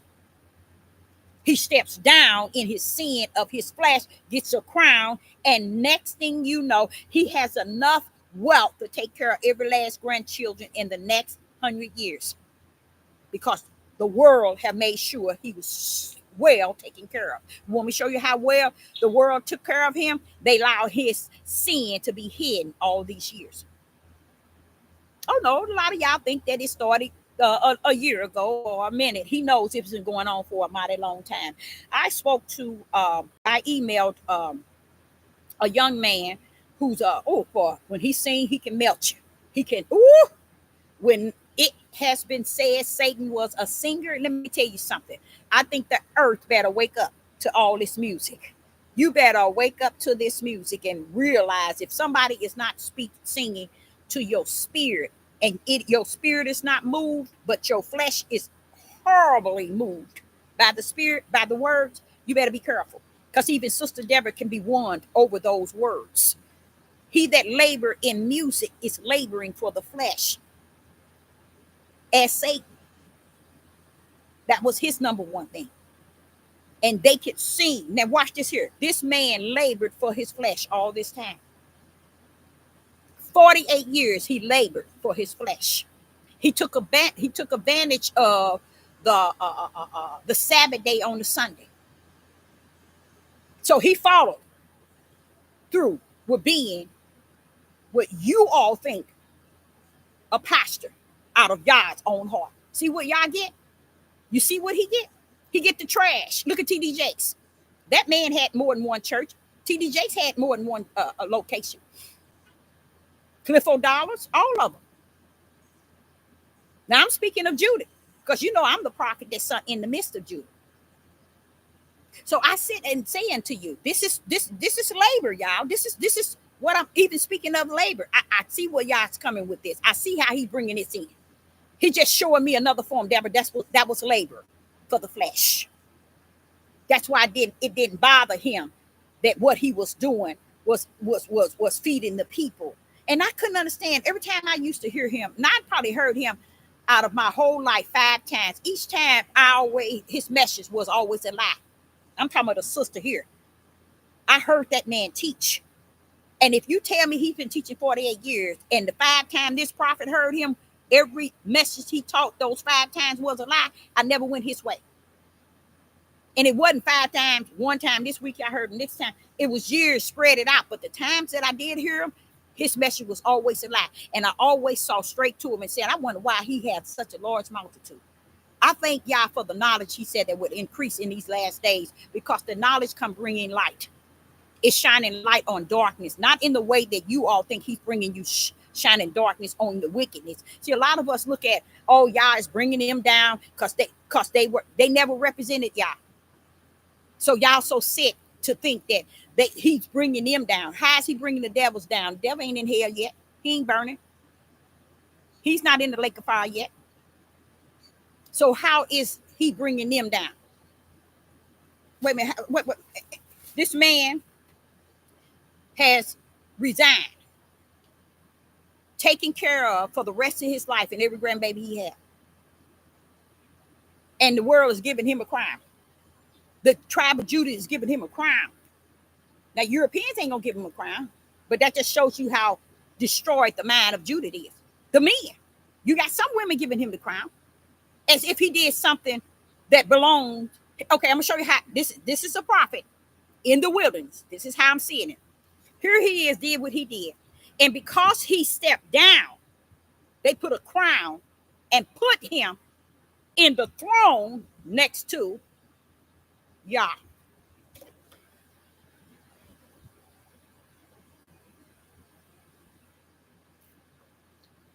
That's coming from the standpoint of the wilderness.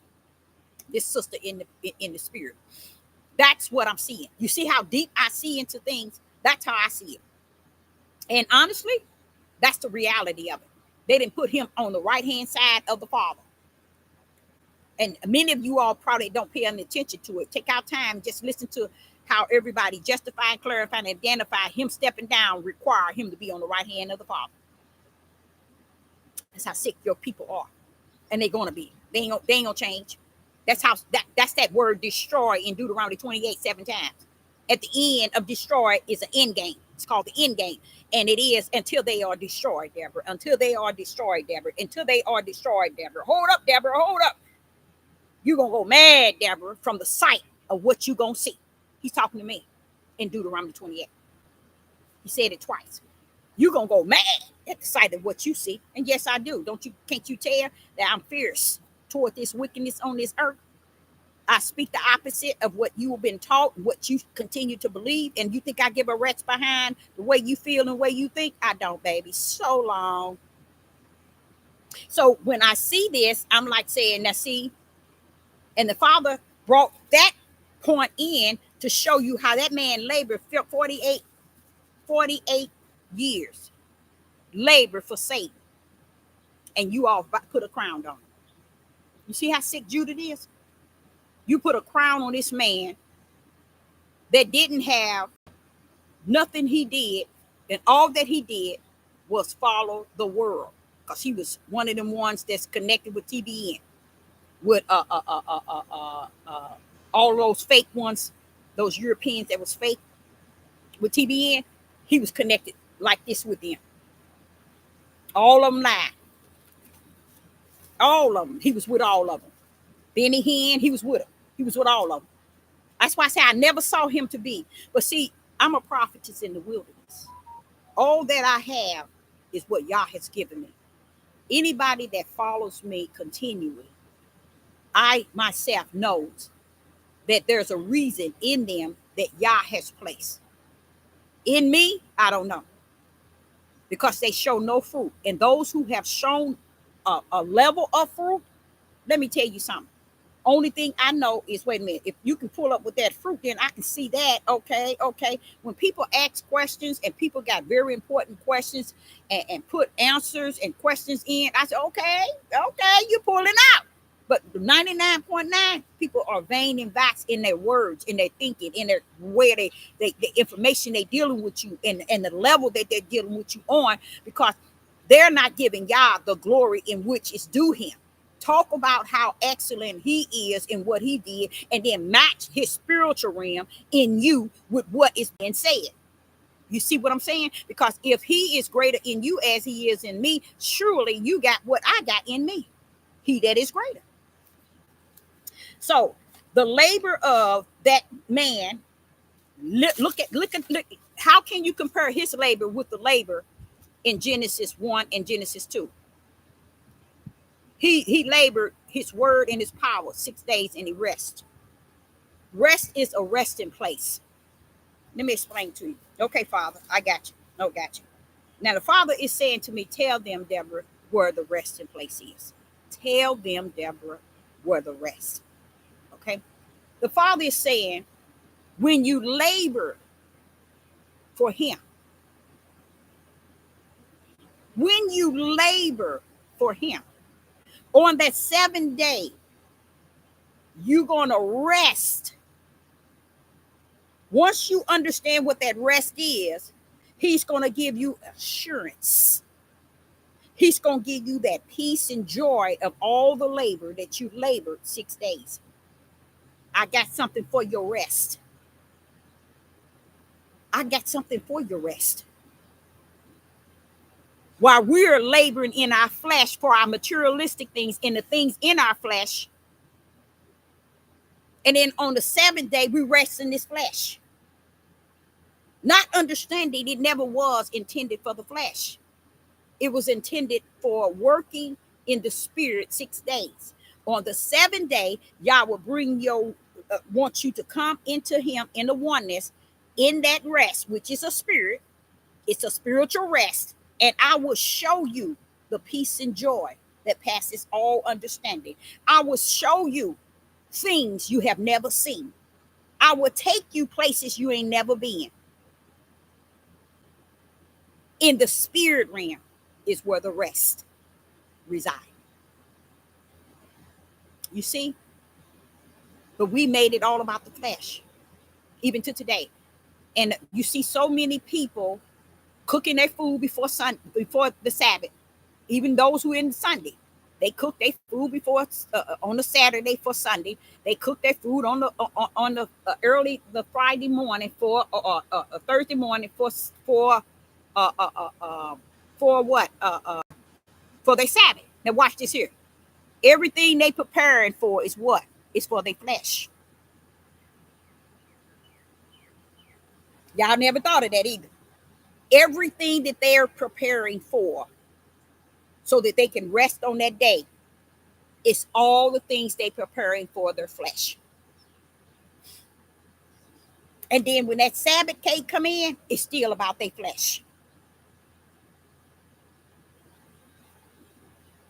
That's why I told y'all it bothers me to see people get on this devil platform, then told you about the world for 6 days, then come on this devil platform on their so-called Sabbath, and then throw in you a message from y'all, and throwing you a message from this book.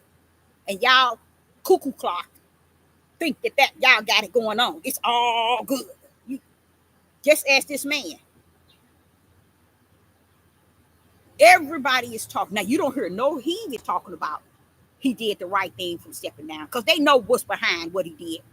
But you see Judah men, especially the Hebrew Israelites, and the men of Judah put a crown on this man's head as if he done something for stepping down from his sin. See, a person can step, let's say for instance me, I can step down from my sin, but my sin ain't stepping down from me. Hello, Deborah, you gonna get yourself in some trouble. You go get in trouble. I can step down from my sin, but my sin ain't stepping down from me. So what do I need? I need that ruach. Pull up, stand down. You see what I'm saying? That ruach pull up, stand down. Then that sin has to cease. See, y'all don't know nothing about that, because y'all want what you want and what you get. And good for you. But I give all the glory and the praise to the Most High Yah. Okay? Now he said that they live by it. They live. Okay. He said that people live by their Bible. People live by their Bible. And he wants me to let you know, you're going to die by that Bible. In which you live. You live by that Bible, and you're going to die by that Bible that you live. I'm going to say it one more time. Anybody in the live chat, pull up with it if you got the answer. Pull up with it if you can feel what y'all are saying. But only if you can. It's no big thing if you can. He says, Deborah, they live by the Bible. And they are going to die by the Bible. What do we mean? Anybody in the live chat? I'm going to go and pull on up because I'm going somewhere. Come go with me. Now, what he's meaning here, he's saying they live by the Bible and they're going to die by the Bible. The key word is live, L-I-V-E. The key word is L-I-V-E. Live is for the flesh. Die is for the flesh. So they're going to live by this book, but they're going to die by that book. He that is born of the flesh is of the flesh. He takes his life, he takes his living, and he live by it. But when he died by it as well.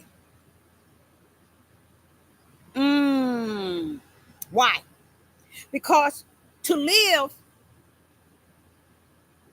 and think that you're living is you dying. But to die and know life, you will live eternal. Because what he's saying is, people have gotten this thing. What did the Bible say? What did the Bible say? And they have made the Bible, the book, Yah. And they have not allowed Yah to make himself who he is. He said, I am the I am, and they ain't even recognized that I am Ahaya, whether they like it or not. But they want to take this book and make it work. These books loaded with words that have been translated so many times, but yet they're going to make it me instead of letting me make myself who I am. You won't let them do it. You won't let them do it. 99.114 billion. I know I'm just saying silly numbers. Man wouldn't even look up the fact of what that means. They live by it. And they're going to die by it. The Bible. You're going to live by it and die by it. You don't care that it has been translated so many times. You don't care if they found one piece over here, one piece over here, one piece over here. You don't care about nothing. All you care about is if you can take it and put it into act and put it together so you can deceive the mass. You want to work on the side of the power to deceive. That's what everybody do. They work on and out of this book with the power to deceive the people that's living. And the people live by how they have been deceived. And he says, for sure, you're going to die by how you have been deceived. What did it mean? Watch this. He said in Hosea, my people, they perish. He did identify them as his people. But he for sure mean this. And even though his people thinking they going somewhere, he said they perish due to lack of knowledge. I used to stop right there. I used to quote that all the time. To the Father said, you can't stop there, Deborah. Don't stop there. Why? Because it's justified in the next verse. Because they reject knowledge. I'm going to reject what? Their children. And their children. And their children. And their children. And their children. And they standing around today. We the people. But yeah, you the same people. He said my people shall perish due to the lack of knowledge. There are billions of people as the sand of the sea, the stars in the sky, is going to live and die and not have eternal because they come here to reject the eternal Father. Ooh-wee. That's why he called you his people. He letting you know, I don't give a rest behind if you're white, you're black, you Jew, you Gentile. You reject me, I already reject you. How about that? How you like him now? Okay, he says you have. Oh, he says you have nor had. You have nor have. You have nor had no choice. He said you have nor had no choice in life. He said you have and you had no choice in life. Life is Yah. You are just living. Life is in Yah, and you are just living. Let me say it again. Life is in Yah, and you are just living.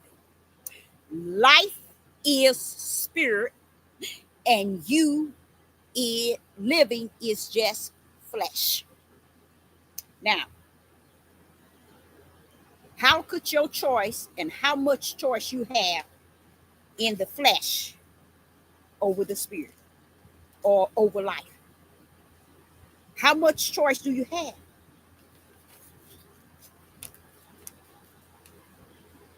The Father wants me to say this to you, and I know a lot of you going to be disappointed about what I'm about to say. But I got to bag that thing up and bag it down. And you're going to be disappointed, but that's a good thing. When he said you have nor had no choice in life. For life is spiritual. It controls all things. You had nor have no choice in life. Okay? He said you do have a choice in your living, but not in life. Now, which one was foreknew, ordained, predestined? First and foremost, that which is in the life. So when you come down here, you have some choice in your living. Anybody in the live chat knows the choice you have in your living outside of when you got to use the bathroom, you take your butt in there and use it. Do you know of any other choice you have in your living? Anybody in the live chat, do you have any idea of your choices in the living that y'all said you have a choice in? Anybody in the live chat? Now, it's going to disappoint many of you. It's going to make you wonder. So you can start understanding you don't rule nothing. Oh, no, you don't. Yah gave us, not he didn't give us, but there is a part of us that we have choice in living.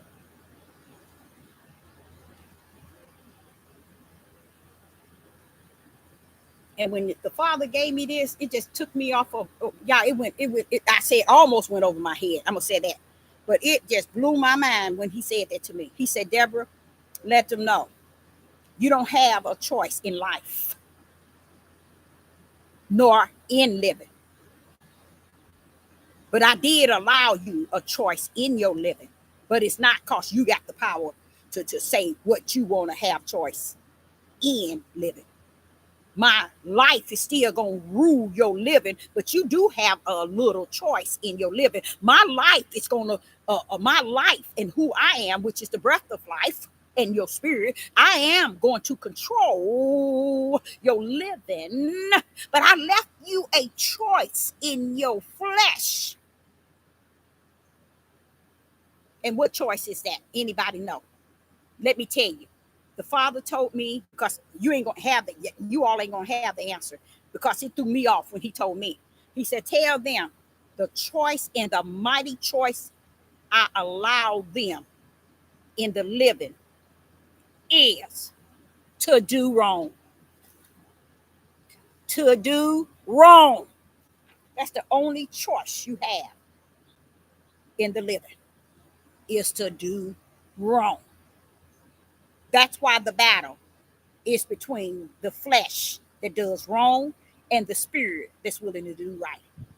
So the living is in the flesh and life is in the spirit. So he let me tell you, he did give you a choice. He gave you a choice to live, to do wrong. That's your choice in the flesh, in your living, that you think you got a choice too. That's why you can't defeat the addiction. That's why you can't defeat wicked, evil, hateful, jealousy, envy, lust, porno, sexual desires, abomination, adultery, murdering and killing. Because that is something that he allow you to have in your living, to do wrong. You mean, wait a minute, hold up, Father, hold up, nothing. I'm life and spirit. Living is for the flesh. You want to run around here and say you got a choice? Yes, you do have a choice to do wrong. How you like him now? Because to do right will be in the spirit. And you don't have no choice over that. So what do you have a choice? You want to run around here and tell everybody you got the choice? Yes, you have been having all your life. You've been having choice to do wrong. That's why you can't do right. Because you've been living you.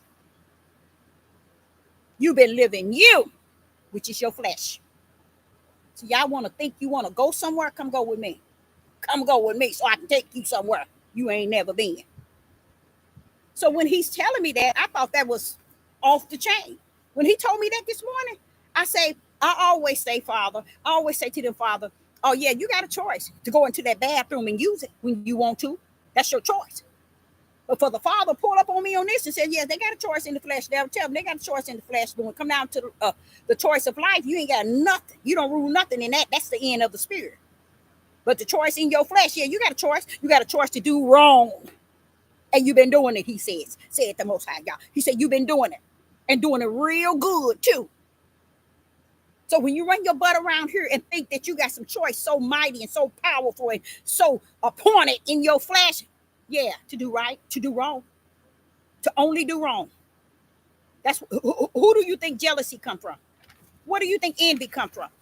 What do you think hate come from? Ego, boasting, proud, adulterous, lust, porno, addictions, drugs, alcohol, sickness, even sickness. Come on now. Adultery, a fornication. That's coming from your living. That ain't coming from the life. That's coming from the living. That's your flesh. Living its way out. So he's letting you know, yeah, you got the choice, all right? The choice is in you. Every man got the choice, devil, let him know. It's not just them having to go to the bathroom and buy. Sister, let them know. Yeah, you got the choice. You got the choice to do wrong. Ain't that what you've been doing? Said the Most High God. Thank you, Father, for that. Because I thought that was awesome for him to give me that.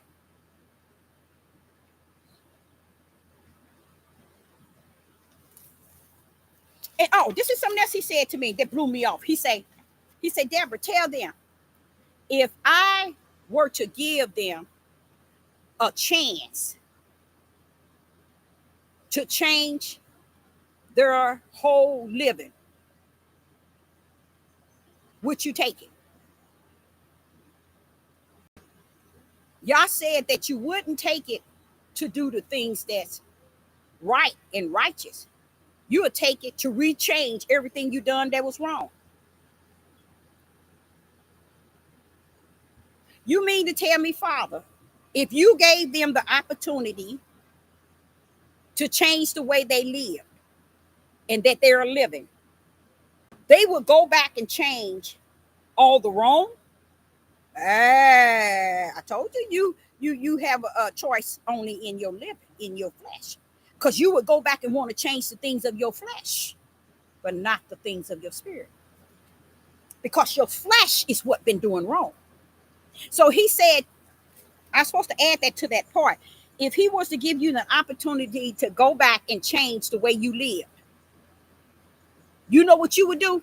You will be up all night writing down everything that I'm going to change that I done throughout what my living. And the Father say, what are you going to change? All your wrong. That's what you would get. You would have the opportunity. He would give you, he would say, I give you an opportunity to change everything. You can go back and change, redo everything in your life, in your living. That one that you have a choice. He said, if he gave you that opportunity to go back and change the way you live, he said they will go back and change all their wrong. That shows you the choice that you have, that you run around here talking about, we got a choice. This is my choice. I can do whatever I want. I got one life to live, and I do it the way I want. Baby, you ain't got no one. You got one life, but it ain't in your choice. That life ain't got nothing to do with you. You living. You better recognize that life is not detached to the way you live it. Even though that life has predestined and ordained all things, but not to the point where you gonna change what life got prepared for you and ordained and predestined you for. You just gonna live out your own role.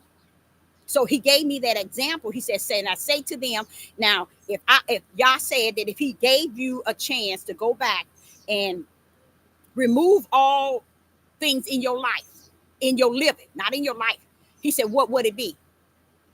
He said, everything that you would want to go back to change in your living will be your wrong things, the things that you did wrong. Now, don't that make sense? Give me a thumbs up if that makes sense. You will want to go back to change the things that you done wrong. Not the things that you done right, but the things that you done wrong. That is the opportunity that you run after. You will run after the ability to change the things that you done wrong just to get it right. Thanks for the thumbs up, because it makes a lot of sense. So therefore, he said, so he wants you to understand when we are running around here talking about, I got one life to live. You ain't got no one life to live as if it's yours to live. You got to live it, but the life is yours.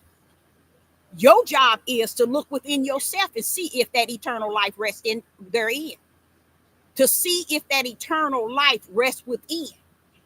Instead of running around here trying to be something on the outside and making this world think that it's all about what they say it is on the outside. He said, come go with me on the inside, and let's focus on that. And earlier I was saying to you all, get you a journal. And don't go out and get a book. I don't care if it's 99 cents. Make sure it looks really nice and it catch your eye on the outside. A book, and start writing your Psalms down. Talk to Yah in Psalms. And I heard a couple of days ago when I was reading where he says, go into Psalms and hymns. So he's telling you to write your Psalms down. So all this time David had all these Psalms. It wasn't for David. It was for us to write our Psalms. And the Psalms that we need to write down is our words to Yah, and our words from our inner man and our outer man to the Most High Yah. And how we don't, but when you go into Psalms, you're not going into writing Psalms that you're trying to control Yah and tell him what to do. You would tell him how you feel about your enemies. You would tell him how you feel about your friends. You would tell him how you want him to help you in each and every situation, and how you would desire him to lead and guide you and show you the way and direct your path from the inside out, and how you want to be the best that you can be. And I misplaced one of my Psalms that I had. I was going to show you all what I wrote. But when I start off my Psalms, I say, search. Search me, Lord. I don't say Lord, I say search me, oh Yah. At the end of every verse sentence, I always say, oh Yah. And at the beginning, I say, not all the time at the beginning, but sometimes, most of the time, I say, search me, Yah. Because I don't want Yah to search everybody on the outside of me and what everybody is doing to me and did to me and how everybody is around me and where in my community, on everywhere I'm at. No, search me first, Father. First and foremost, don't search nobody, search me first. And what I'm saying is search my inner man where you reside. And anything that's on my outer man that don't match my inner man, Father, let that be removed by your right hand. See, I want him to know that I know what I'm saying. See, we know he know our thoughts. He know our ways. He know our going, our coming, our ups and downs. But what he's saying, bring your thoughts of your flesh to the light. Set it there. And when you do that, you become a different person, a total different person. You begin to feel him in the midst of your issues in life. You begin to see how he rumbling in your life. You begin to see things turn around. And even for the men, when you go out to get a journal, get one that draws you to it because of what it looked like on the outside. So it's going to attract the eyes, but on the inside, it's going to be your inside expressing itself. You see? So I started this here message off with that because the Father wanted me to mention that again regarding it. And that it is important. And he come bringing his lawnmower out, but he don't understand. Hey, sister girl got a headphone. I mean, a mic. Yeah, so, whatever you all can hear. But I thank the Father for all my heart.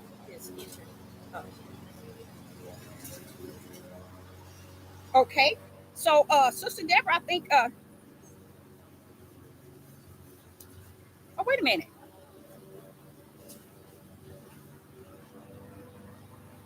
Oh, no. Okay. And here he said to cut your flesh off from ruling your feelings and your emotions and your decisions. Cut your flesh off from ruling your emotions and your feelings. Now we know we got emotions and feelings detached to our flesh. He's not saying that you shouldn't have emotions and feelings detached to your flesh. He said, learn how to get it under the subjection to with your spirit. Because your spirit emotions and feelings is totally different than your flesh. Your flesh is all over the place and out of control. It does the things we were talking about wrong. So he's saying, work on your flesh not being the ruler of your emotions and your feelings. And you can do that. You can do that. Stop looking on the outside. He said, stop looking on the ways of the outside of who you are and start looking on what is within. Because a lot of us got a heart of gold from within. We got a heart of compassion and mercy. Just a really good heart rests within us. We really got a really good heart. And that we should look more so for that heart in us than that wicked and evil and jealous and envy and hateful heart on the outside. Because the one on the inside is there to clean up the one on the outside. Clean it up from the floor up, for sure. Yes, it is. It overrides that which is on the outside. You see? So he wanting you to really focus on he that is greater in you and your own spirit that he has worked with to have taught your spirit to get your flesh under the subjection. So we have to look from within for these things. And believe it or not, it's a lot of things that we must look for the spiritual overall of all things than to look for the things on the outside. We look for the things on the outside throughout all this time. Now here we are, still looking for the outside to rule, control. And we don't even understand. That's our living of our flesh. and all we doing is wrong. Okay? The Father says, if you are, he said, this is what he's saying. If you are living a life, or not living, if you are here and you're honoring the Sabbath as you know it, the way that the Sabbath has been portrayed, and you have living and you live in it the way it has been portrayed. He said the Sabbath that many people didn't understand, on that 7th day of rest, you should be able to tap in as well to the peace and joy that rests within. That means that there is a spiritual peace and a spiritual joy that rests within that peace. I mean, within that rest. So, if, say, for instance, if Sister Deborah is taking this day to rest, I should find peace and joy in this rest. See, people are more so geared to making sure you understand that it's about the Bible. Okay? And when I say the Bible, the flesh is what they're trying to say, in the way that we say that it means in the Bible. They want to train you from a book of words so that you would never find your way to the word, which is the Ruach HaKodesh. What reason would you need the Holy Spirit, which is the Ruach HaKodesh, if you got this book? What need would you need? Why would you need the Ruach, period? When Yeshua said, I must go, and that the Father would send a comforter, and it would teach you all things, and it would reveal things to you and show you things to come. What's the sense of having that if the book holds all that? You get what I'm saying? So why is it we can't see either the spirit side versus the natural side? The book is the natural side. The book is also a part of the living. He wanted you to study in your living until he comes, the true teacher, and teach you all things. But what we did is we were able to deceive the whole world with Satan to believe that they have piled it up in one book, and now we got what it takes to the kingdom. No, you don't. You're a long ways home from home. Because if you had it all, what's the sense of the mystery? What would be the purpose of the light? What will be the purpose of the teacher that shall come and teach us all things, if all things can be founded in the book? That's going back to tell you how and why so many people are living out their living of their flesh. And this is why Yah wanted me to bring it forth, that you are living out the choice to live in your flesh, because your flesh is what's wrong, and it lives out the things that are wrong. You live out the things that are wrong, and you're content. You don't have no problem with it because you really think that's living. You think that's your choice. It is your choice to do wrong. So the Most High want me to let you know, it is your choice to do wrong. 100% your choice to do wrong, because that's what the flesh do, wrong. So yes, you got a choice to do wrong. Okay? So he also, the last, I'm gonna end this with this. The last thing was that rest.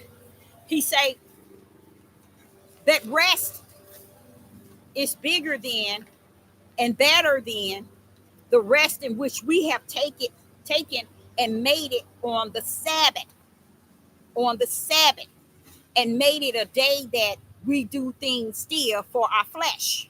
See, y'all didn't know that, did you? People get on this devil. It's my Sabbath day. I'm gonna get on here and get me a good message. That's not what he created the Sabbath for. If he rests from his power and his word,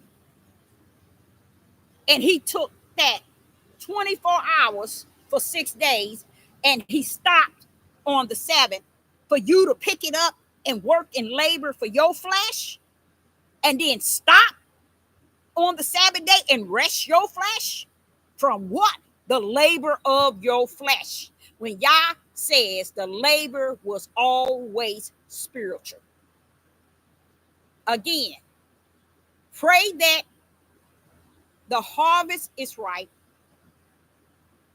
but the labors are few.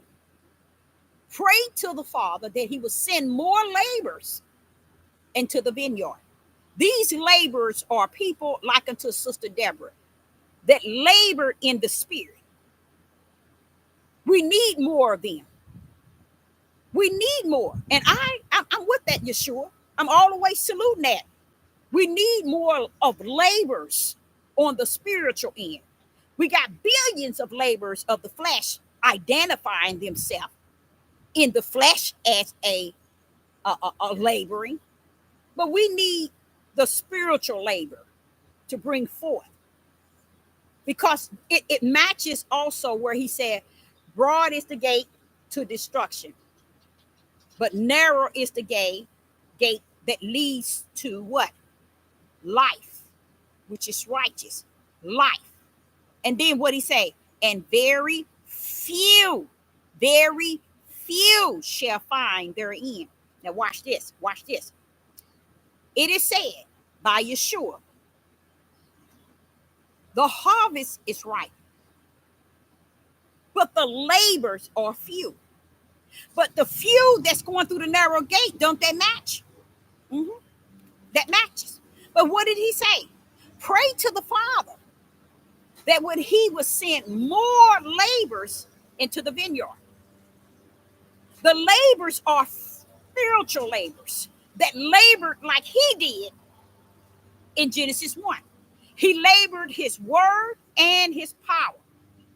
And because they never knew that his right hand was Christ, his right hand is Hamashiach, which was his power, all his power. He made it his beloved son, his only begotten, to come down here with the Son of Man. So he labored 6 days straight through. And on the 7th day, peace and joy, he rests from what? All that he had done in his spiritual realm with the word and with the power. So we are laboring for our flesh and calling it. We need rest for our flesh now. On the 7th day, I'm a rest. But you notice that the rest is never spiritual. It's still giving a 7-day rest for your flesh. You all. I'm going to open up the comment. Tell me what you think about that. Now, does that make sense? Does that make sense? How is it we are laboring 6 days for our flesh? Because nothing we're doing has to do anything with the glory of the Most High Yah. We were created to worship and praise the Most High Yah. We was created for Him and not for ourselves. But what are we doing on the earth outside of for ourselves? Outside of for ourselves. Outside of for ourselves. Are we laboring with one another? Are we supporting one another? Are we working to labor in the spiritual realm of the Most High God? No, we're laboring for ourselves and calling the Sabbath day time for my flesh to get some rest. Let me pull up something to hear somebody preaching and teaching on the Sabbath day. How is that bringing rest for nothing you done in the spirit 6 days? All right, Sister Deborah say, comment in the comment board. What is it? Comment line, whatever they call it. Because I, Sister Deborah, appreciate each and every last one of you coming with me and going with me. Because I hope that I took you a place you have never gone. And hopefully you will never be the same. And that you will see the Father himself in many things that I have said unto you. And that you will find your way to the light. And do you all understand, Sister Deborah, and what she's saying is giving you, and this is what he told me earlier today, and I thought it was so sweet. He said, Deborah, you know that backpack you be telling them about? This is the food you're giving them to put in their backpack. They're going to truly need it. And when these days come upon them, they're going to look back at the fact that they got something in their backpack to understand it and to see and make sense of it. See, it ain't the right that you need to be made sense of. You need to be make some sense of all this wrongdoing, all this wicked and evil. Some righteousness to be need to come out of all this wicked and evil. We need to see the righteousness of the Most High Yah in all this wicked and evil. Because what we're seeing is wicked and evil, and we call them wicked and evil the light. We call them wicked and evil good. Look how they did this Tony, whatever his name is, Tony something, the pastor. We put him on a pedestal and gave him a crown and said he's a righteous man of the Most High Yah. He's gone already to the kingdom, sit on the right hand of the Father, just because he stepped down. This is the ideal of what I explained to you all. And I want to say to you all, when Sister Deborah is talking, you got to understand, Yah always got his in the bush. He got his ram in the bush. So it ain't meaning each and every last everybody is like that. It's not meaning each and every man is like that. It's not meaning each and every woman is like that. I have to, as a prophetess, attack the whole. I have to attack the whole. I can't just attack this little one here and this little one here, because the broad gate that he said that leads to the way, did he make it smaller? No, he left it wide. Not only did he make it wide, he enlarged the place called Lake of Fire. Yes, he's enlarging it. And don't think him enlarging it means that, oh, ain't nobody going there. Come on now. So notice when Deborah is speaking, it might seem like I'm speaking to the whole world, which I am. Because in the whole world, I know ain't going through the narrow gate. It's just that I'm addressing the wholeness. Because when we understand the spiritual realm in everything, we'll see that everything righteous, everything that falls under Yah is one. It's in the wholeness. You see? So when Sister Deborah is speaking, you got to allow me to speak to the wholeness. Don't speak to an individual or this little over here. Yah gate ain't the gate that leading to the lake of fire. It's not narrow, you guys.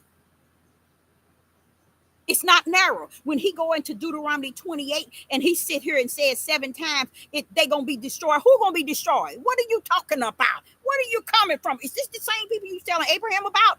Is that why Abraham was in a deep sleep of horror and darkness? Because you didn't want him to really feel what was about to happen, and we missed it back then because we miss it today. We missed the whole idea of where Abraham got this dream of his going to inherit the promised land, and they gonna go to a land they knew not of. Why did you have to put them in a horror of darkness to tell them that, Father Yah? It's Deborah, because I was sending a sign to you and all.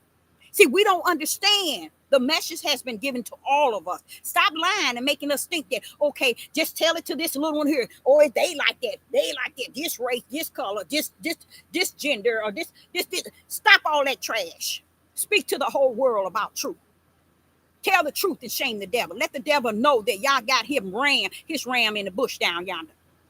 And stop thinking that everybody in this world can say all what they can say. But yet this prophet of the Most High is supposed to be limited. You're not supposed to say that. You're not supposed to think that. You shouldn't say it that way. You shouldn't speak that way. Shut up, clowns. Sit down. I got a lane to get in. And it's not near you. Shalom and shalom.